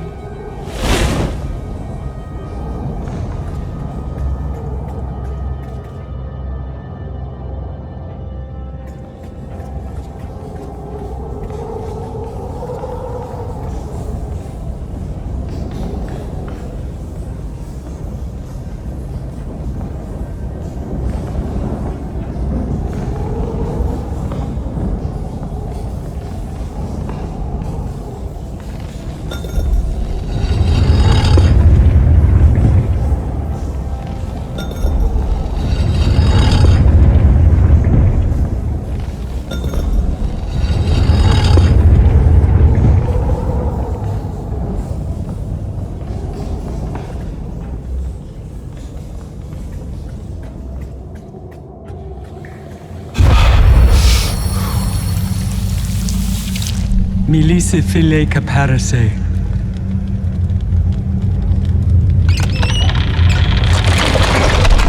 Come, Euryale. It is time. No. What did you say? I will go no further, and neither will you. I won't let you. You won't let me? You won't let me? I have had enough of your questioning, your endless whimpering. Sister, this must end. Yes, you are right. This must end.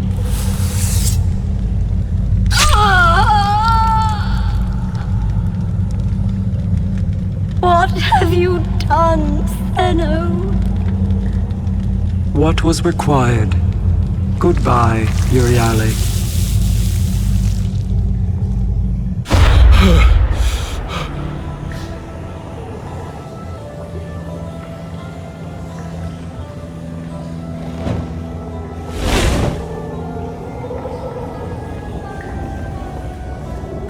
Book 4. The Penitent One.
Albeit now ensorcelled into stone, there is no doubt that this creature is a minotaur, consigned to roam these stone halls for all eternity.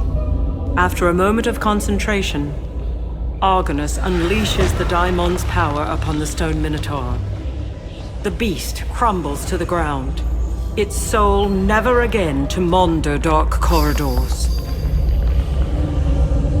The rock in the center of this room has seen the work of a chisel, as if prepared to be a support or stand.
Thanks to the gift of sight granted to him by the witches, Argonus recalls and recites the words spoken by Stheno. Μίλησε φίλε και πέρασε. As the doors part, the smell of blood rises to greet him.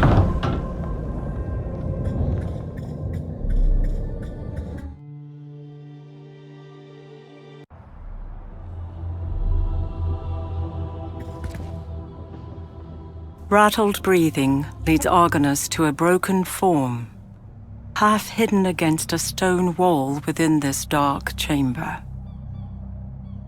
When the figure finally speaks, her voice is soft and filled with pain.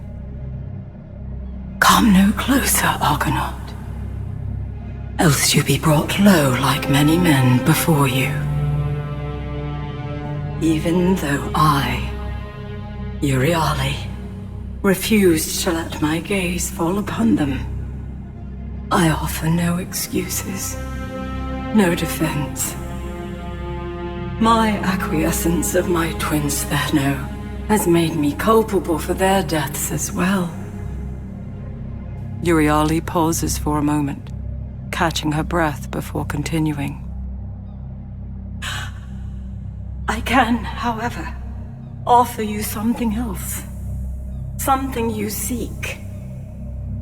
My merciless sister herself. Stheno has used an ancient stone to enter Hades' realm. There, she shall descend to the greatest depths of the underworld and undo that which the hero Perseus set into motion when he consorted with the gods. Stheno shall free our sister Medusa from Tartarus, the dungeon of torment. Euryale struggles to continue. Athena was not content with the punishment Medusa suffered in life, so the goddess sent her there to live out eternity with the vile and the wicked. But Stheno shall not stop with Medusa's release. No. She shall rip wide the gates of Tartarus and set loose all souls, profane men and dreadful Titan alike, until the dungeon is empty and those it held spread like a pestilence upon the land of the living. For this is her vengeance against Perseus, against Athena, against all the gods, on Olympus and elsewhere. Stop her, Argonaut. Use our great horn to lure the mighty bronze giant Talos, for he can bring you to the gates of Hades' domain. Her voice raspy and fading, the Gorgon raises her head one last time. Forgive me, Mother. Let legend lay a wreath of mercy upon my wretched brow. And with that, Euryale, the penitent daughter of the sea goddess Keto, passes from this world and into the next.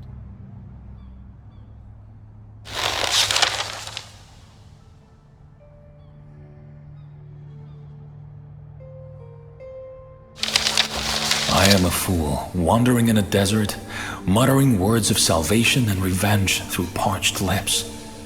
Blindly I flailed about, searching for the blight that has overcome so many, and while each piece of the puzzle led me to water, I simply refused to drink. The Lord Poseidon himself revealed the first, when he spoke of the son of Danae and of Zeus. And while I knew this to be Perseus, I failed to recognize Poseidon's anguish was not bound to the death of his servants, but rather his lover, Medusa. Then the twin Gorgons, whom I had seen in a great vision, while protected from the effects of their dreadful gaze by the eye of the Grey Eye. Did repentant Euryale not say that she wished to mourn her sister in peace? It is now obvious that she spoke of dread Medusa, a woman that legend reveals fair Athena once cursed to wear a brow of vipers and turn men to stone. The goddess herself, when first met, readily admitted her hand stirred the waters of spite and vengeance.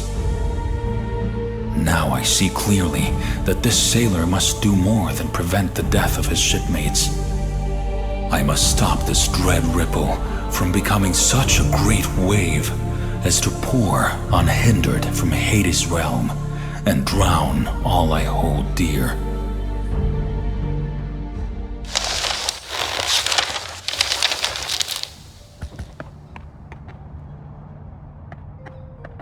The Gorgon Euryale has followed her sister into the underworld, albeit on a different path. Argonus strums the strings, producing a surprisingly melodic resonance.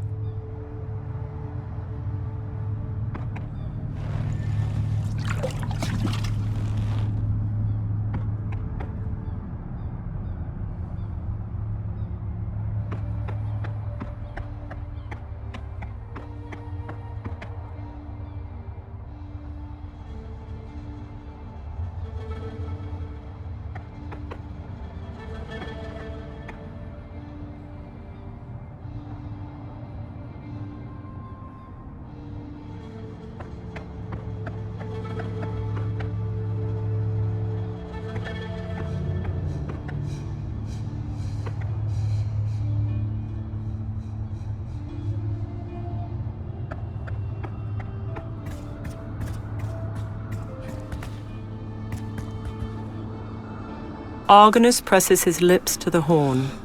While impressive, the deep sound fails to draw out that of which Euryale spoke.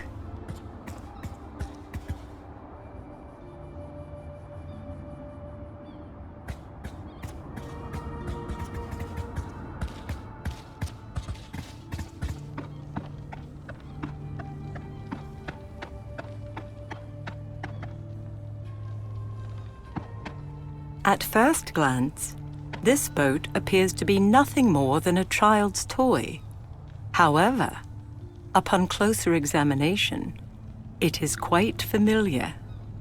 'Tis the faithful Argo.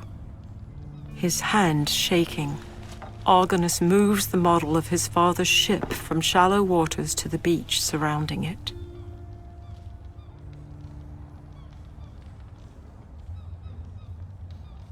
As soon as Argonus moves the stone to the temple, the room falters and everything goes dim.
Both the turtle-shelled body of this lyre and its threaded strings are covered in sea salt.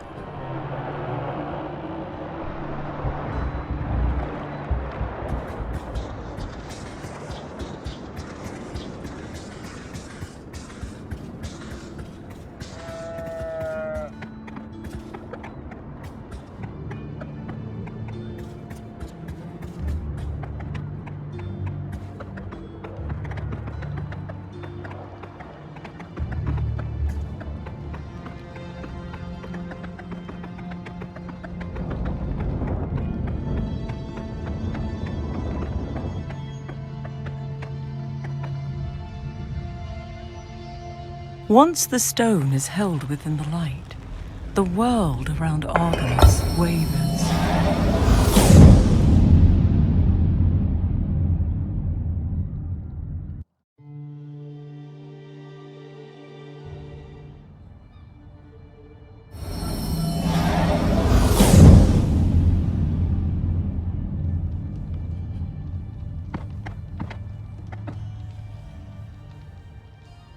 Though some features on this sculpture are difficult to discern, taken in its entirety, it is not.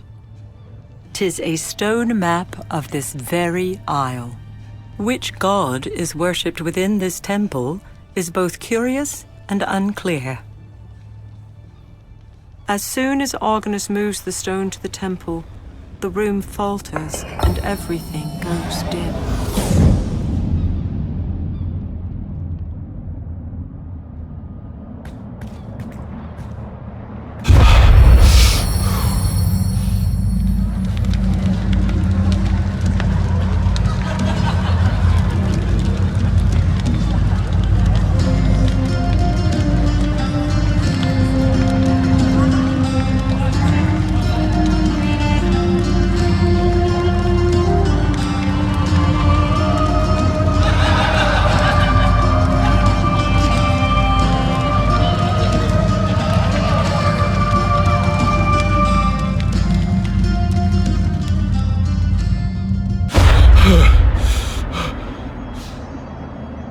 This woman is further proof that none shall be spared the wrath set upon this isle.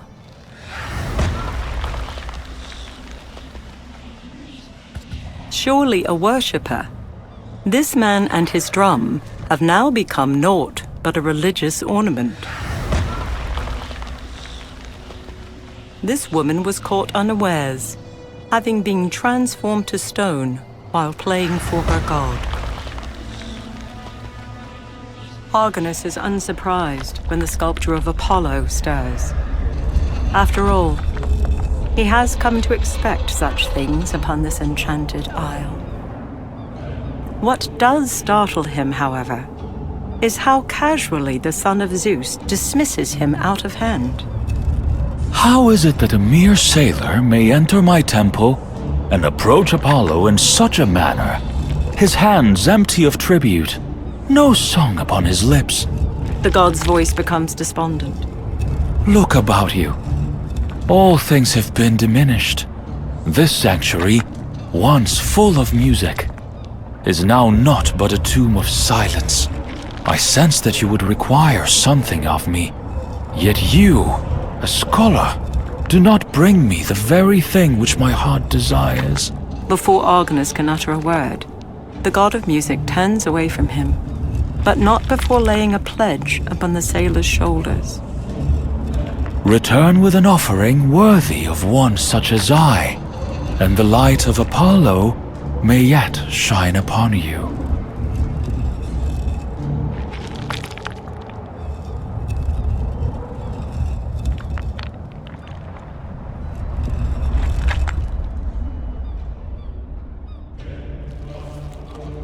As soon as Argonus lays the lyre at the feet of the statue, the god of truth and prophecy awakens once again. Apollo appraises the gift for a few moments before the stone lips part. Though its form is crude, and its strings are found wanting, you have done well to bring this lyre into my temple. And although these days are dark, it shall bring music where none could be found. I would appear a boorish god if I did not offer something in return for this boon. Apollo says, gazing about, seemingly lost in thought. The statue waves his hand, and a heartbeat later, Argonus feels his satchel move. Take this, historian, so you are forever with song, forever with music. Let it never be said that Apollo is not as generous as he is beautiful. A smile forms upon Apollo's face, before becoming unmoving stone once more.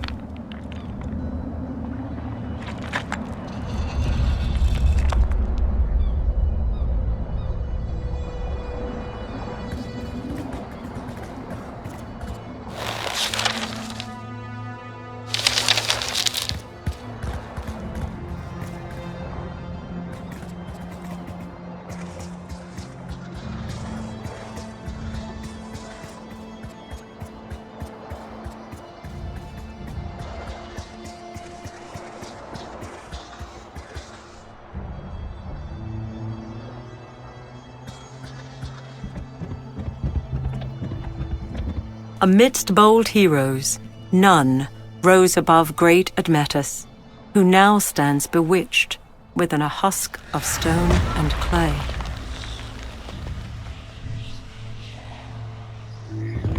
The hull of this ship has been crushed. Whether this was the result of sharp rocks is unclear.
Once the stone is held within the light, the world around Argonus wavers.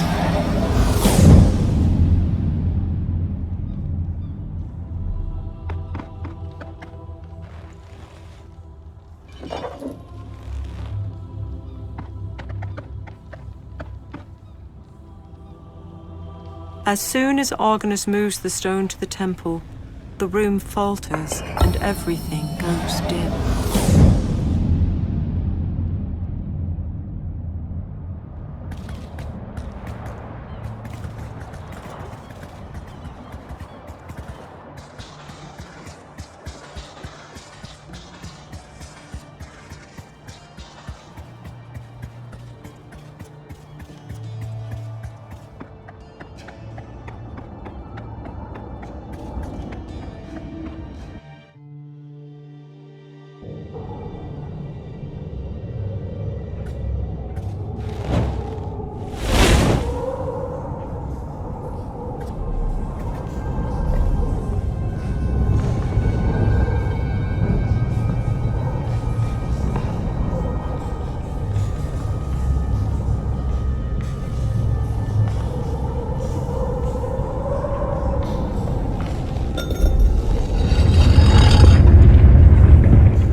Twould appear to be nothing more than an ordinary skull, if not for the small green glint in its eye.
A well-worn wooden handle extends from the machinery.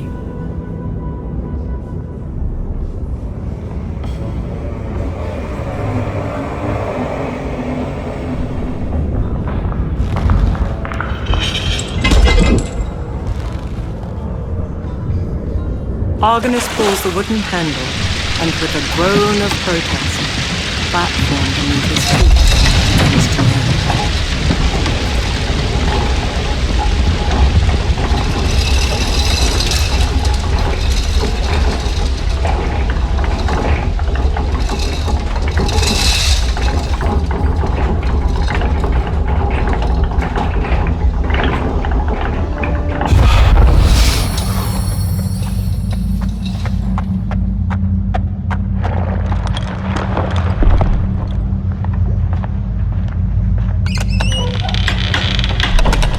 Fair Athena, I have returned.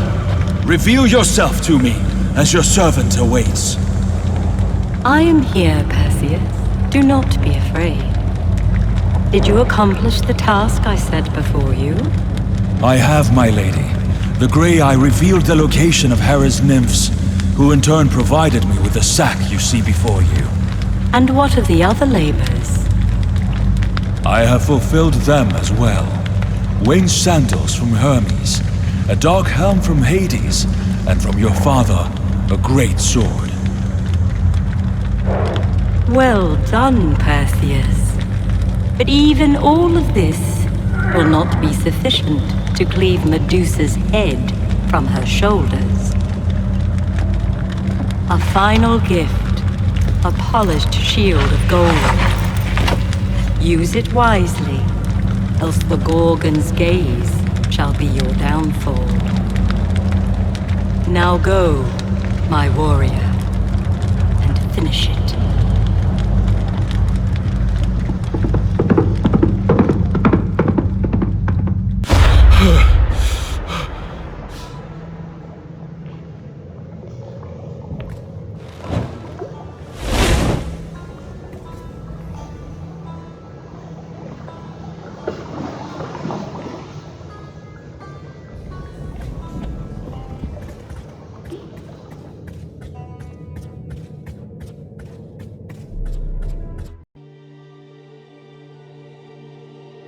Entranced, Argonus moves unconsciously forward, drawn to the lilting sound of the siren's call. As feet sink into the wet sand, a familiar voice rises above the haunting aria. It speaks to him as a lover might. Hold, my sailor. Go no further. Argonus is knocked to the earth as a rift opens in the sky, and a goddess once again steps into his mortal world, blocking the path ahead. The beckoning ballad momentarily fades from his ears, only to be replaced by Athena's words of quiet rebuke. Argonus, she says, shaking her head, her eyes kind. Is this what fair Athena has become? A map-maker's keeper? A deliverer of historians? You, of all men, know that no living creature can resist the web that the daughters of Achelous spin. The siren's song would surely lead you to ruin. For your sake, and that of your countrymen, I simply cannot let you pass. And with that, Athena, the goddess of reason, becomes a silent sentinel before a stunned sailor of the Argo.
Hoping that he has guessed correctly, Argonus removes the heart from his satchel and plunges it between ancient ribs.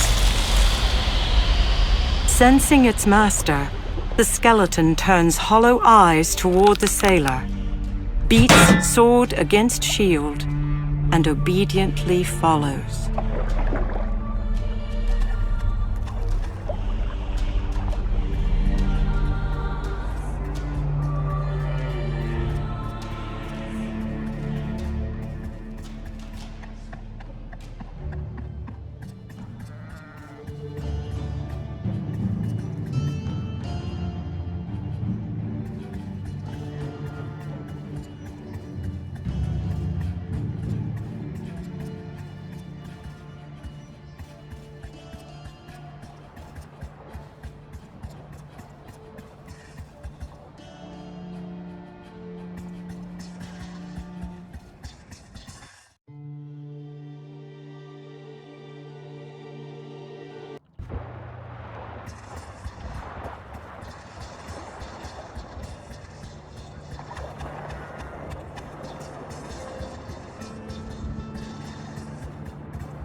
Argonus places a shell into the palm of his undead vassal. Though neither word nor gesture is exchanged, the skeleton turns and walks obediently toward the shore, even as the goddess Athena fades from sight. When the warrior arrives, the curious look upon the face of the siren quickly turns to horror as she recognizes the god-imbued power held aloft within fingers of bone. The songstress's eyes grow wide as the fetters of her enchantment break, and her sultry voice wavers. In an instant, her baneful song is pulled from her lips and held fast within the shell. His great task complete, the skeletal warrior returns to its master, a powerful gift cradled in its bleached, outstretched palm. As soon as Argonus takes the shell from the skeleton's bony grip, the Hydra's heart within its breast shatters. Its work done, the warrior becomes quiescent once more, as if awaiting orders from the very gods themselves.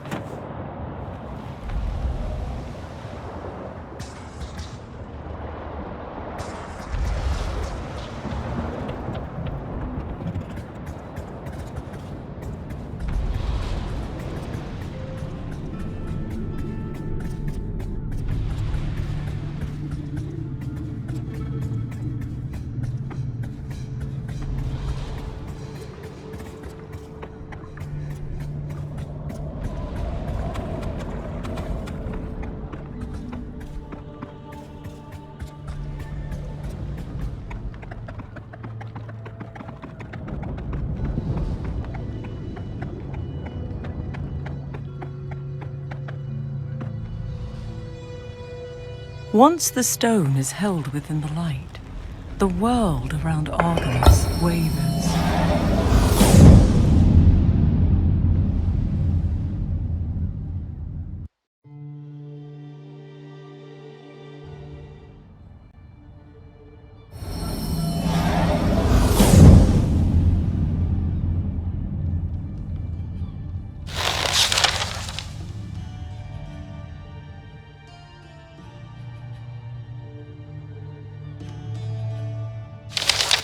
Though these words may never reach the shores of Crete, I will not tarry in my writings, nor shall I abandon all hope. For despite my frailties, my foolish nature, I have found favor in the sight of the gods themselves, and one in particular, a goddess. Who am I that fair Athena would appear before me, clad in glory, full of providence and grace? Although I am but a man, she once again saves me from ruin. For I would have surely walked, beguiled, into the depths of the very sea I have pledged my soul. No, I will not abandon hope, nor shall I declare the lives of my fellows forfeit. For if a goddess finds me worthy of new breath, and declares my brethren yet live, who am I to question? Who am I to contend? And while she remained a steadfast bulwark in times of trouble, an idea formed within me. Though no mortal man can resist the siren's call, mayhap the dead could render her enchantment unavailing. From the mouth of a siren, daughter of the river god Archelois herself, my undead servant drew forth the lilting aria. Thus a great labor that began with a beating stone heart and ended with a captured beguiling song was fulfilled.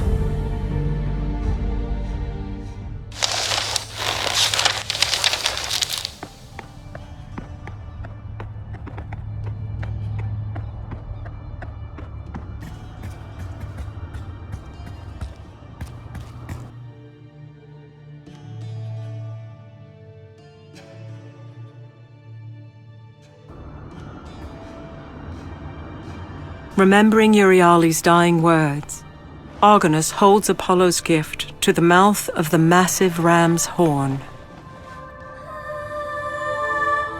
The lilting song of the daughters of Archelois pours from the shell, spreading a grand, beguiling melody throughout the valley below. Within moments, the mountain under Argonus begins to rumble, and the sound of resounding massive footfalls can be heard over the haunting din. Although he has witnessed many events that no other living mortal has beheld, still Argonus's heart is filled with a terrible awe as Talos appears through the sea fog.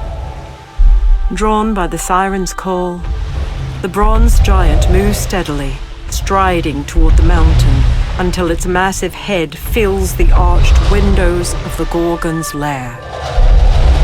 Before becoming completely still, Talos extends his hand as if in invitation.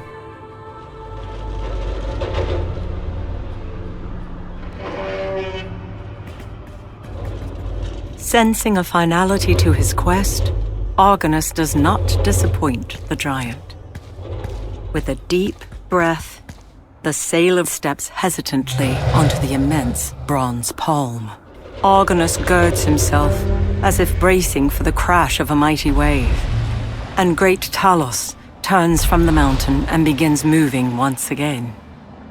As the giant lumbers, far above the dark sea below, the air around Argonus becomes heavy, and the skies part at the bidding of his guardian goddess.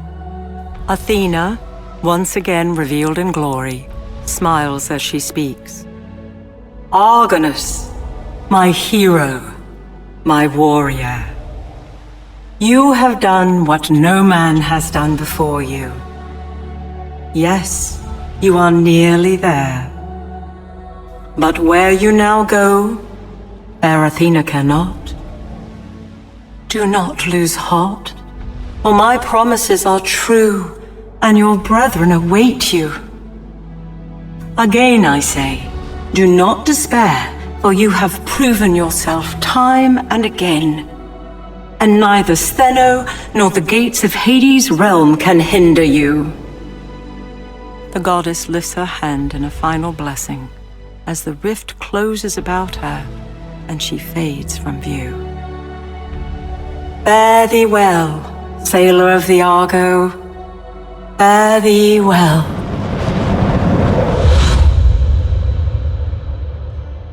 His heart heavy, Argonus' eyes are drawn upwards, where he finds himself beneath another towering mountain, a crumbling entrance hewn into its face. Talos moves his massive hand until it scrapes stone, allowing Argonus to climb down. His task done, the bronze giant turns and slowly walks toward the very sea that holds dear the heart of Argonus.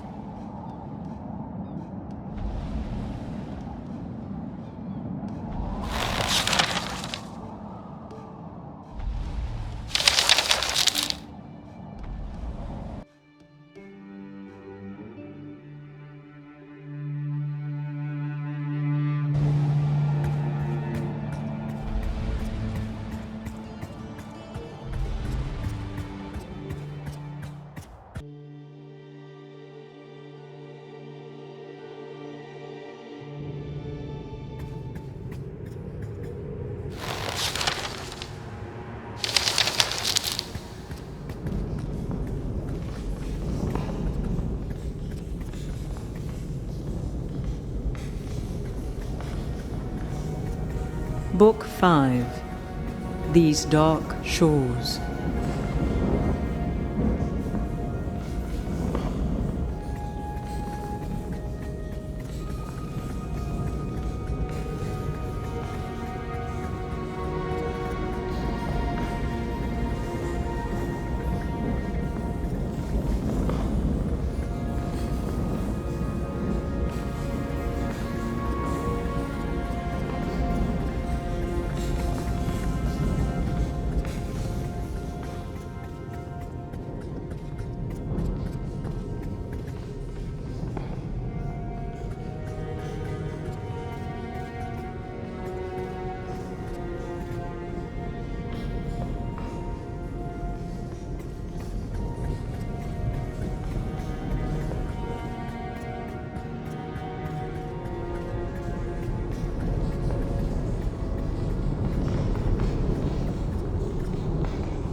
Argonus puts his weight against the wood.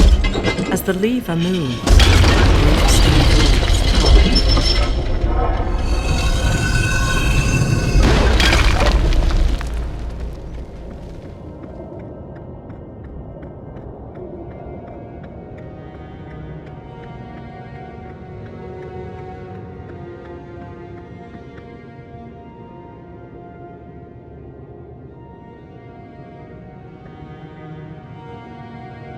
A few moments after the stone touches the light, the world around Argonus begins to swim.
Argonus removes the buckler from his back and carefully places it on the floor. The result is immediate and startling. The shaft of light bounces off the reflective shield, and within moments, the entire cavern is illuminated by an unearthly glow.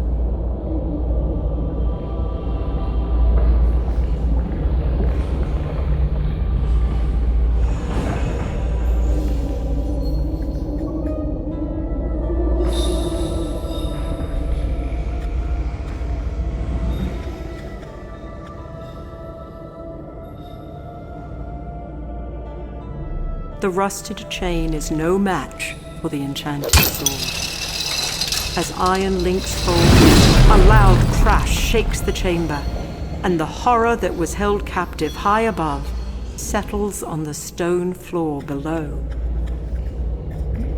This lad is none other than Leodocus, son of Pero, who in turn was daughter of Neleus. How he entered into this labyrinth shall now forever be a mystery.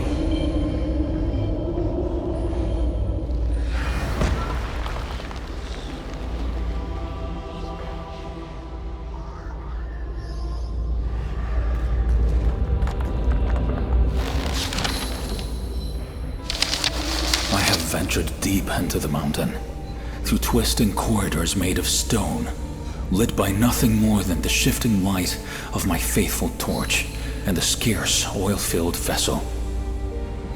The darkness of the labyrinth is as nothing compared to that which haunts me. A query so disquieting, so disheartening, that I have dared not glance too deep into it, lest I be pulled under. That is, until now. Where are the sailors of the Argo? Where are those men whom fair Athena has seen fully flesh with her own eyes? Surely they must live, but standing before slain Leodocus, my faith falters. I recall the goddess's words, reciting them aloud, as if in them was held some great power. But my voice merely finds walls of stone. Should I follow these echoes into darkness? No. On this day, when strength fails and mortal ills prevail, I shall refine my will within the flames of hope and cast away doubt. For if I do not, and succumb to unbelief, what then shall become of my valiant companions?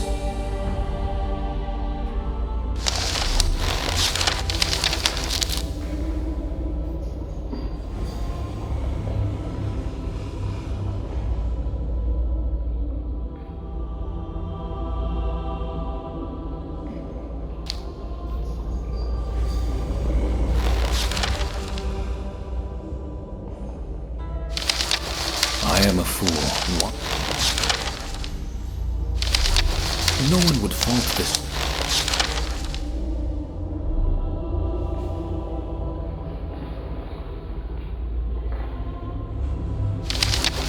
Not once.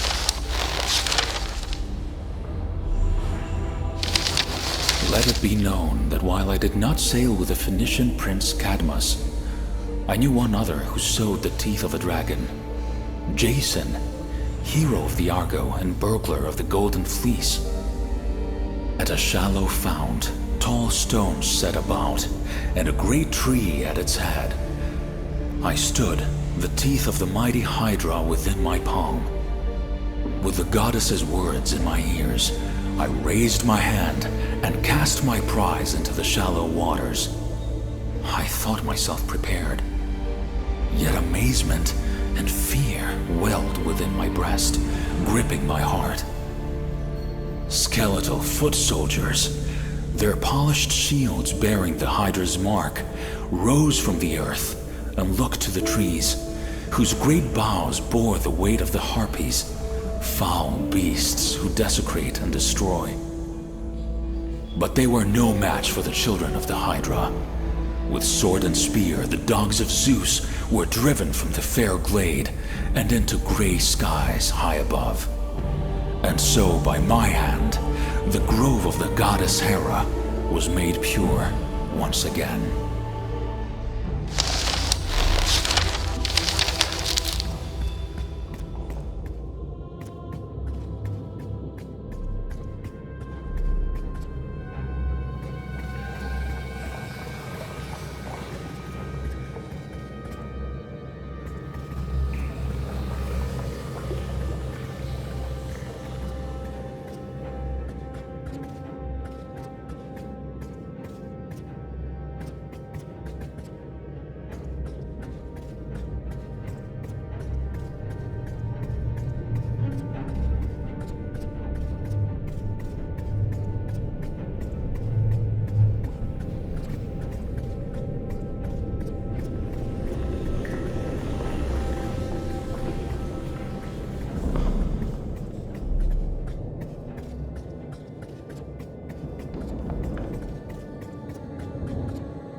Safe within his grasp, Argonus touches the stone to the temple. The world about him suddenly begins to dissipate.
The stone is suspended in the light but for a moment before the world fades from sight.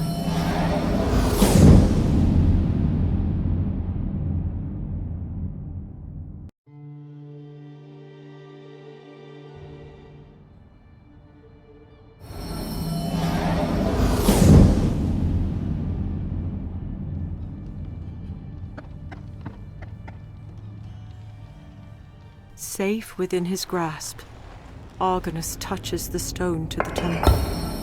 The world about him suddenly begins to dissipate.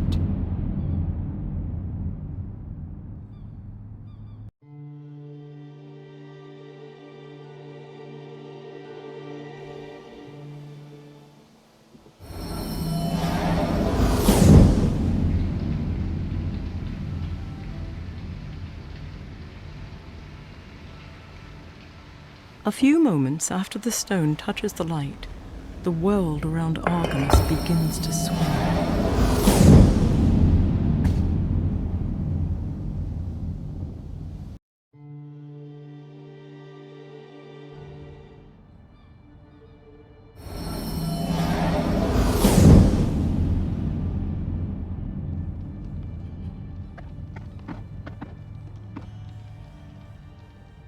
Safe within his grasp, Argonus touches the stone to the temple.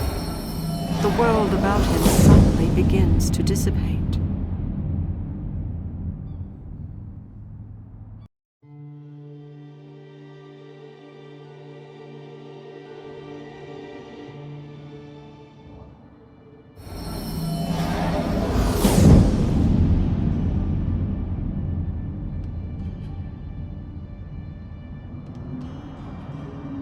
A few moments after the stone touches the light, the world around Argonus begins to swim.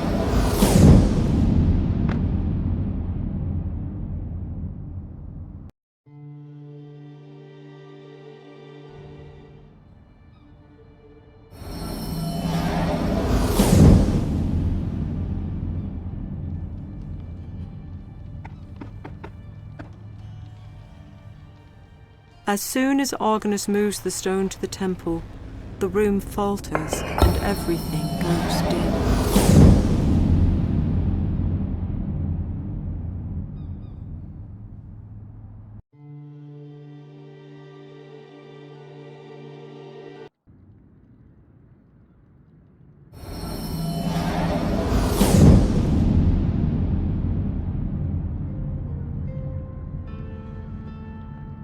Once the stone is held within the light, the world around Argonus wavers.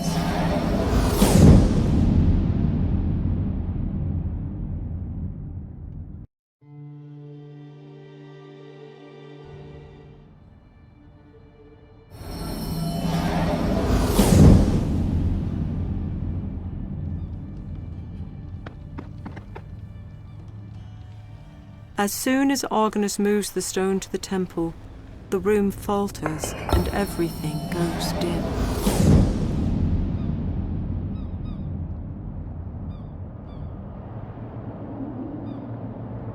Once the stone is held within the light, the world around Argonus wavers.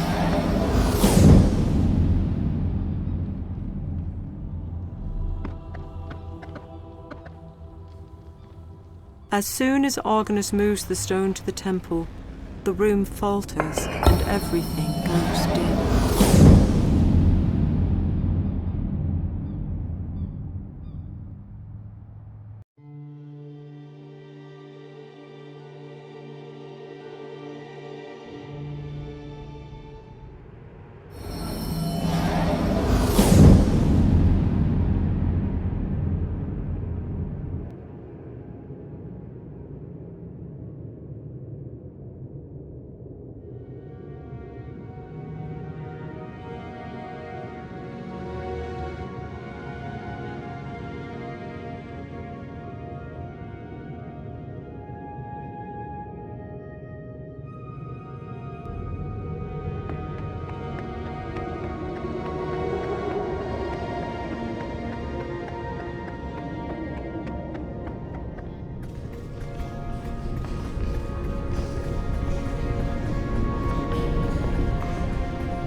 Stand aside, Charon. I claim this boat in the name of my sister, Medusa, who wails in torment within Tartarus. Only the dead. So Hades' undead pet will not yield to me. I say again, stand aside. Only the dead. So be it. It matters not. These black waters shall carry my vengeance hence.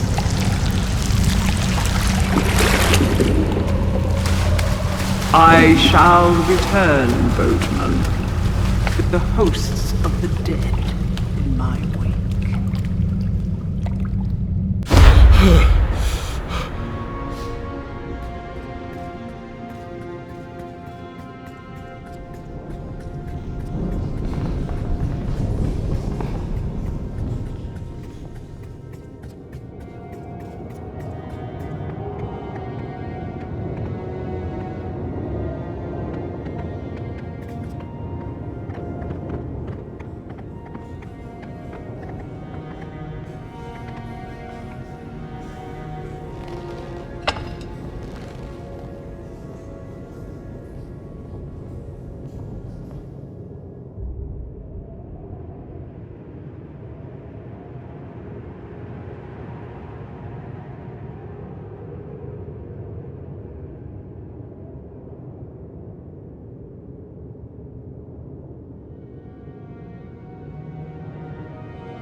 The emaciated man, if one such as Charon can be called a man, is draped in tattered robes.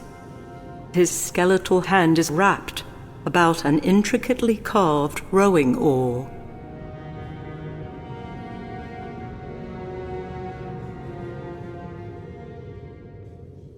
The sailor of the Argo reaches into his satchel, removes a silver coin and presents it to the ferryman.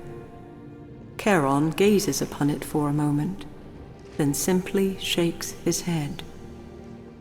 Before Argonus can offer protest, Distant sounds rise from the river, whispers echoing off wet stone within the damp cavern. Within moments, new voices join the others, creating a disquieting chorus of shouts and cheers. Join us, Argonus! Join us, Argonus! Hail the son of Argus! Argonus! He has freed us! Argonus weeps at the words of tribute as the souls of slain Argonauts rise from the shadows, appearing before Charon, beseeching, entreating, almost as one voice. Hail the son of Argus! As the eyes of Charon move slowly from the spirits to the astonished sailor, Argonus's hand shifts once again, showing that within it, he holds the power of life and death. Charon gazes at the gift from Thanatos, and after what seems to Argonus an eternity, the ferryman relents, motioning the Argonaut to board. As he steps onto the skiff and Charon sets his oar to black waters, a sobering thought enters Argonus's mind. At first, it is a small speck, but it grows even as the sailor's eyes widen in understanding. Athena did not lie. She fulfilled her promise. She granted him a boat from this isle, but not the one he imagined. No, not this one. Grasping this great deception, a wave of anger crashes over Argonus, nearly drowning him in its fury. He who had supped, fought, and bled beside hero Jason, he who had sailed seas no man had set oar within, he had been played the fool. But even as this vile thought seeks to overcome him, to bring him to his knees, another appears. It is different from the last and whispers something new into Argonus's ear. Something far more powerful. Perhaps he had washed up onto these shores, a sailor, a historian, a map maker, and yes, the puppet of a goddess. Perhaps this was so. But has he not now become so much more?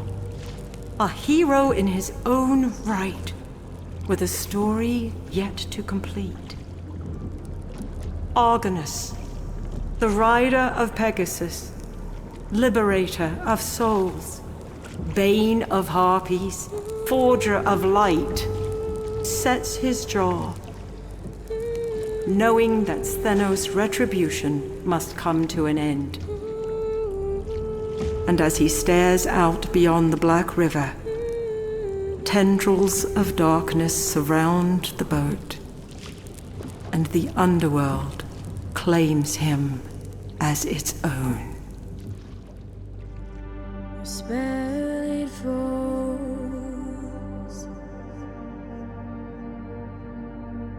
falls over me, carried on waves of blackest night. Dark waters rise over me. Your spell it falls over me. Unsalted wind beyond my sight. Dark waters cold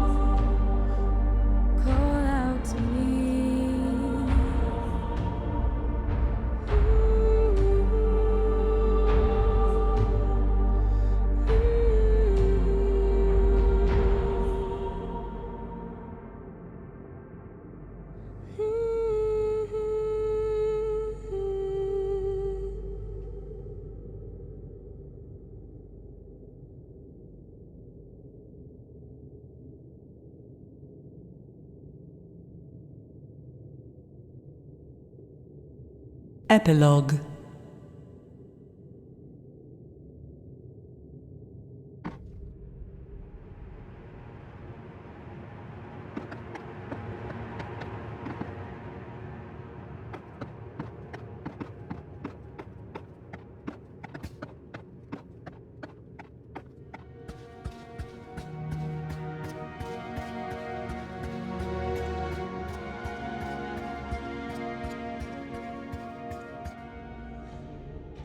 The Daimon lifts his hand and speaks.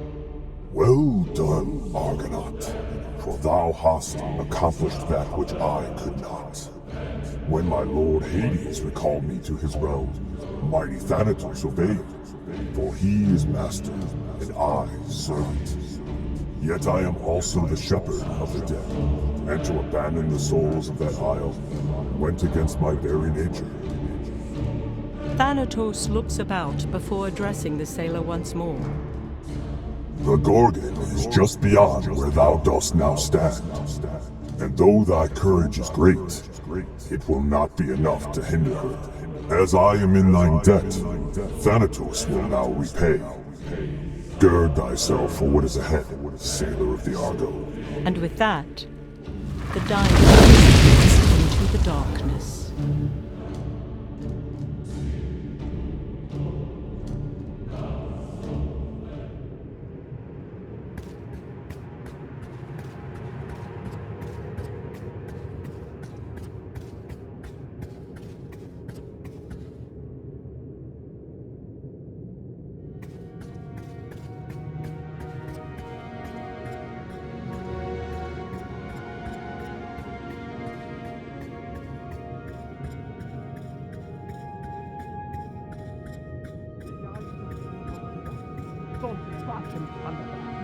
Shrouded in fog, the dread Gorgon Stheno stands before a massive gate.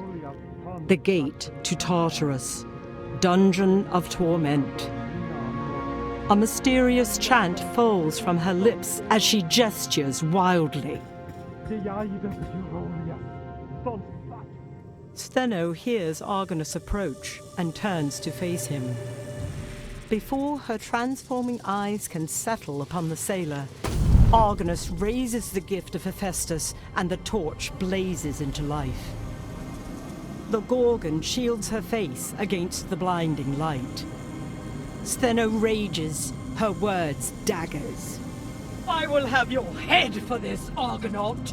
You were a fool to face me alone! Before Argonus can utter a single word, another voice rises from the fog, one familiar to both sailor and Gorgon alike. He is not alone, sister.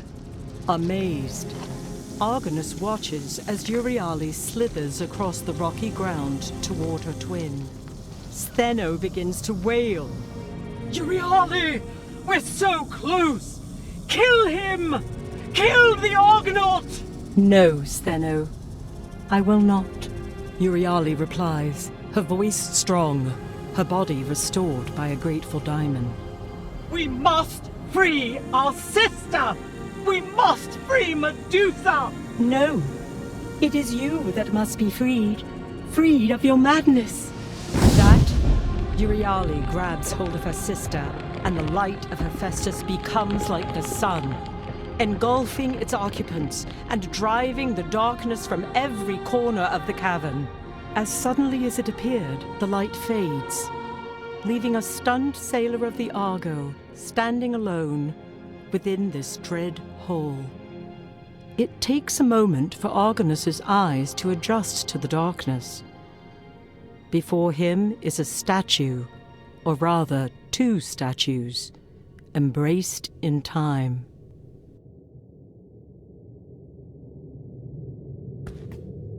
The hand of Argonus shifts one last time, and he lets the Daimon's mercy flow through his body and into the embracing statues. Stone shatters and rains down upon the rocky floor. The spirit of Stheno rises first, her soul transformed into the woman she once was. As the sailor looks on, the massive gates behind Stheno begin to open, Argonus watches as Thanatos' eyes widen in fear as she is pulled into Tartarus, a terrifying shriek upon her lips. The stone doors begin to move once again, and within moments they close, and a sound like a peal of thunder echoes throughout the room. The Gorgon's screams become distant until they too fade from his ears. Her sister gone, the soul of Euryale rises from the rubble to speak once more to the son of Argus. Thank you, Argonaut, She says, what you have done is good and right. Do not pity my sister, for this time her punishment is just.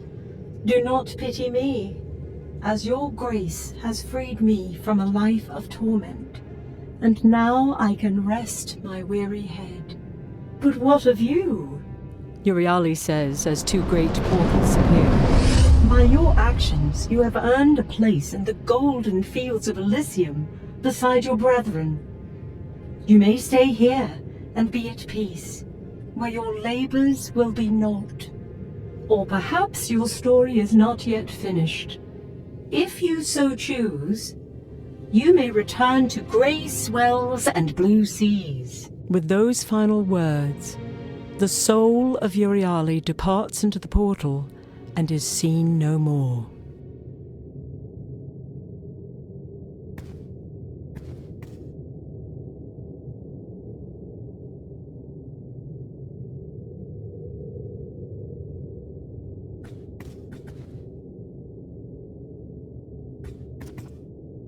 A smile creases the face of the sailor as he steps into the portal and whatever adventures await.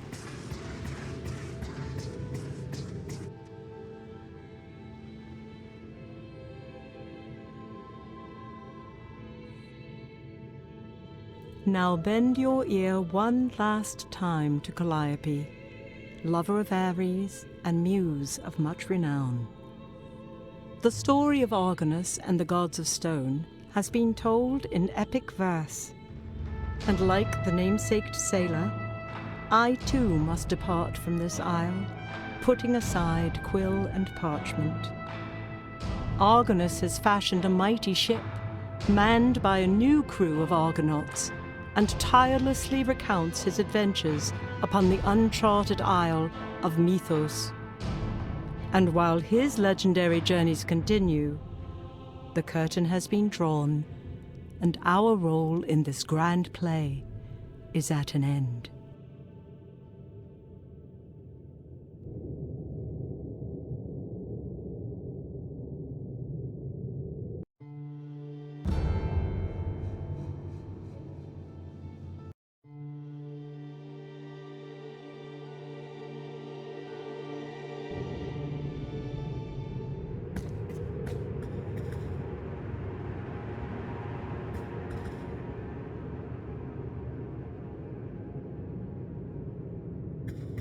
A smile creases the face of the sailor as he steps into the portal and a new world beyond.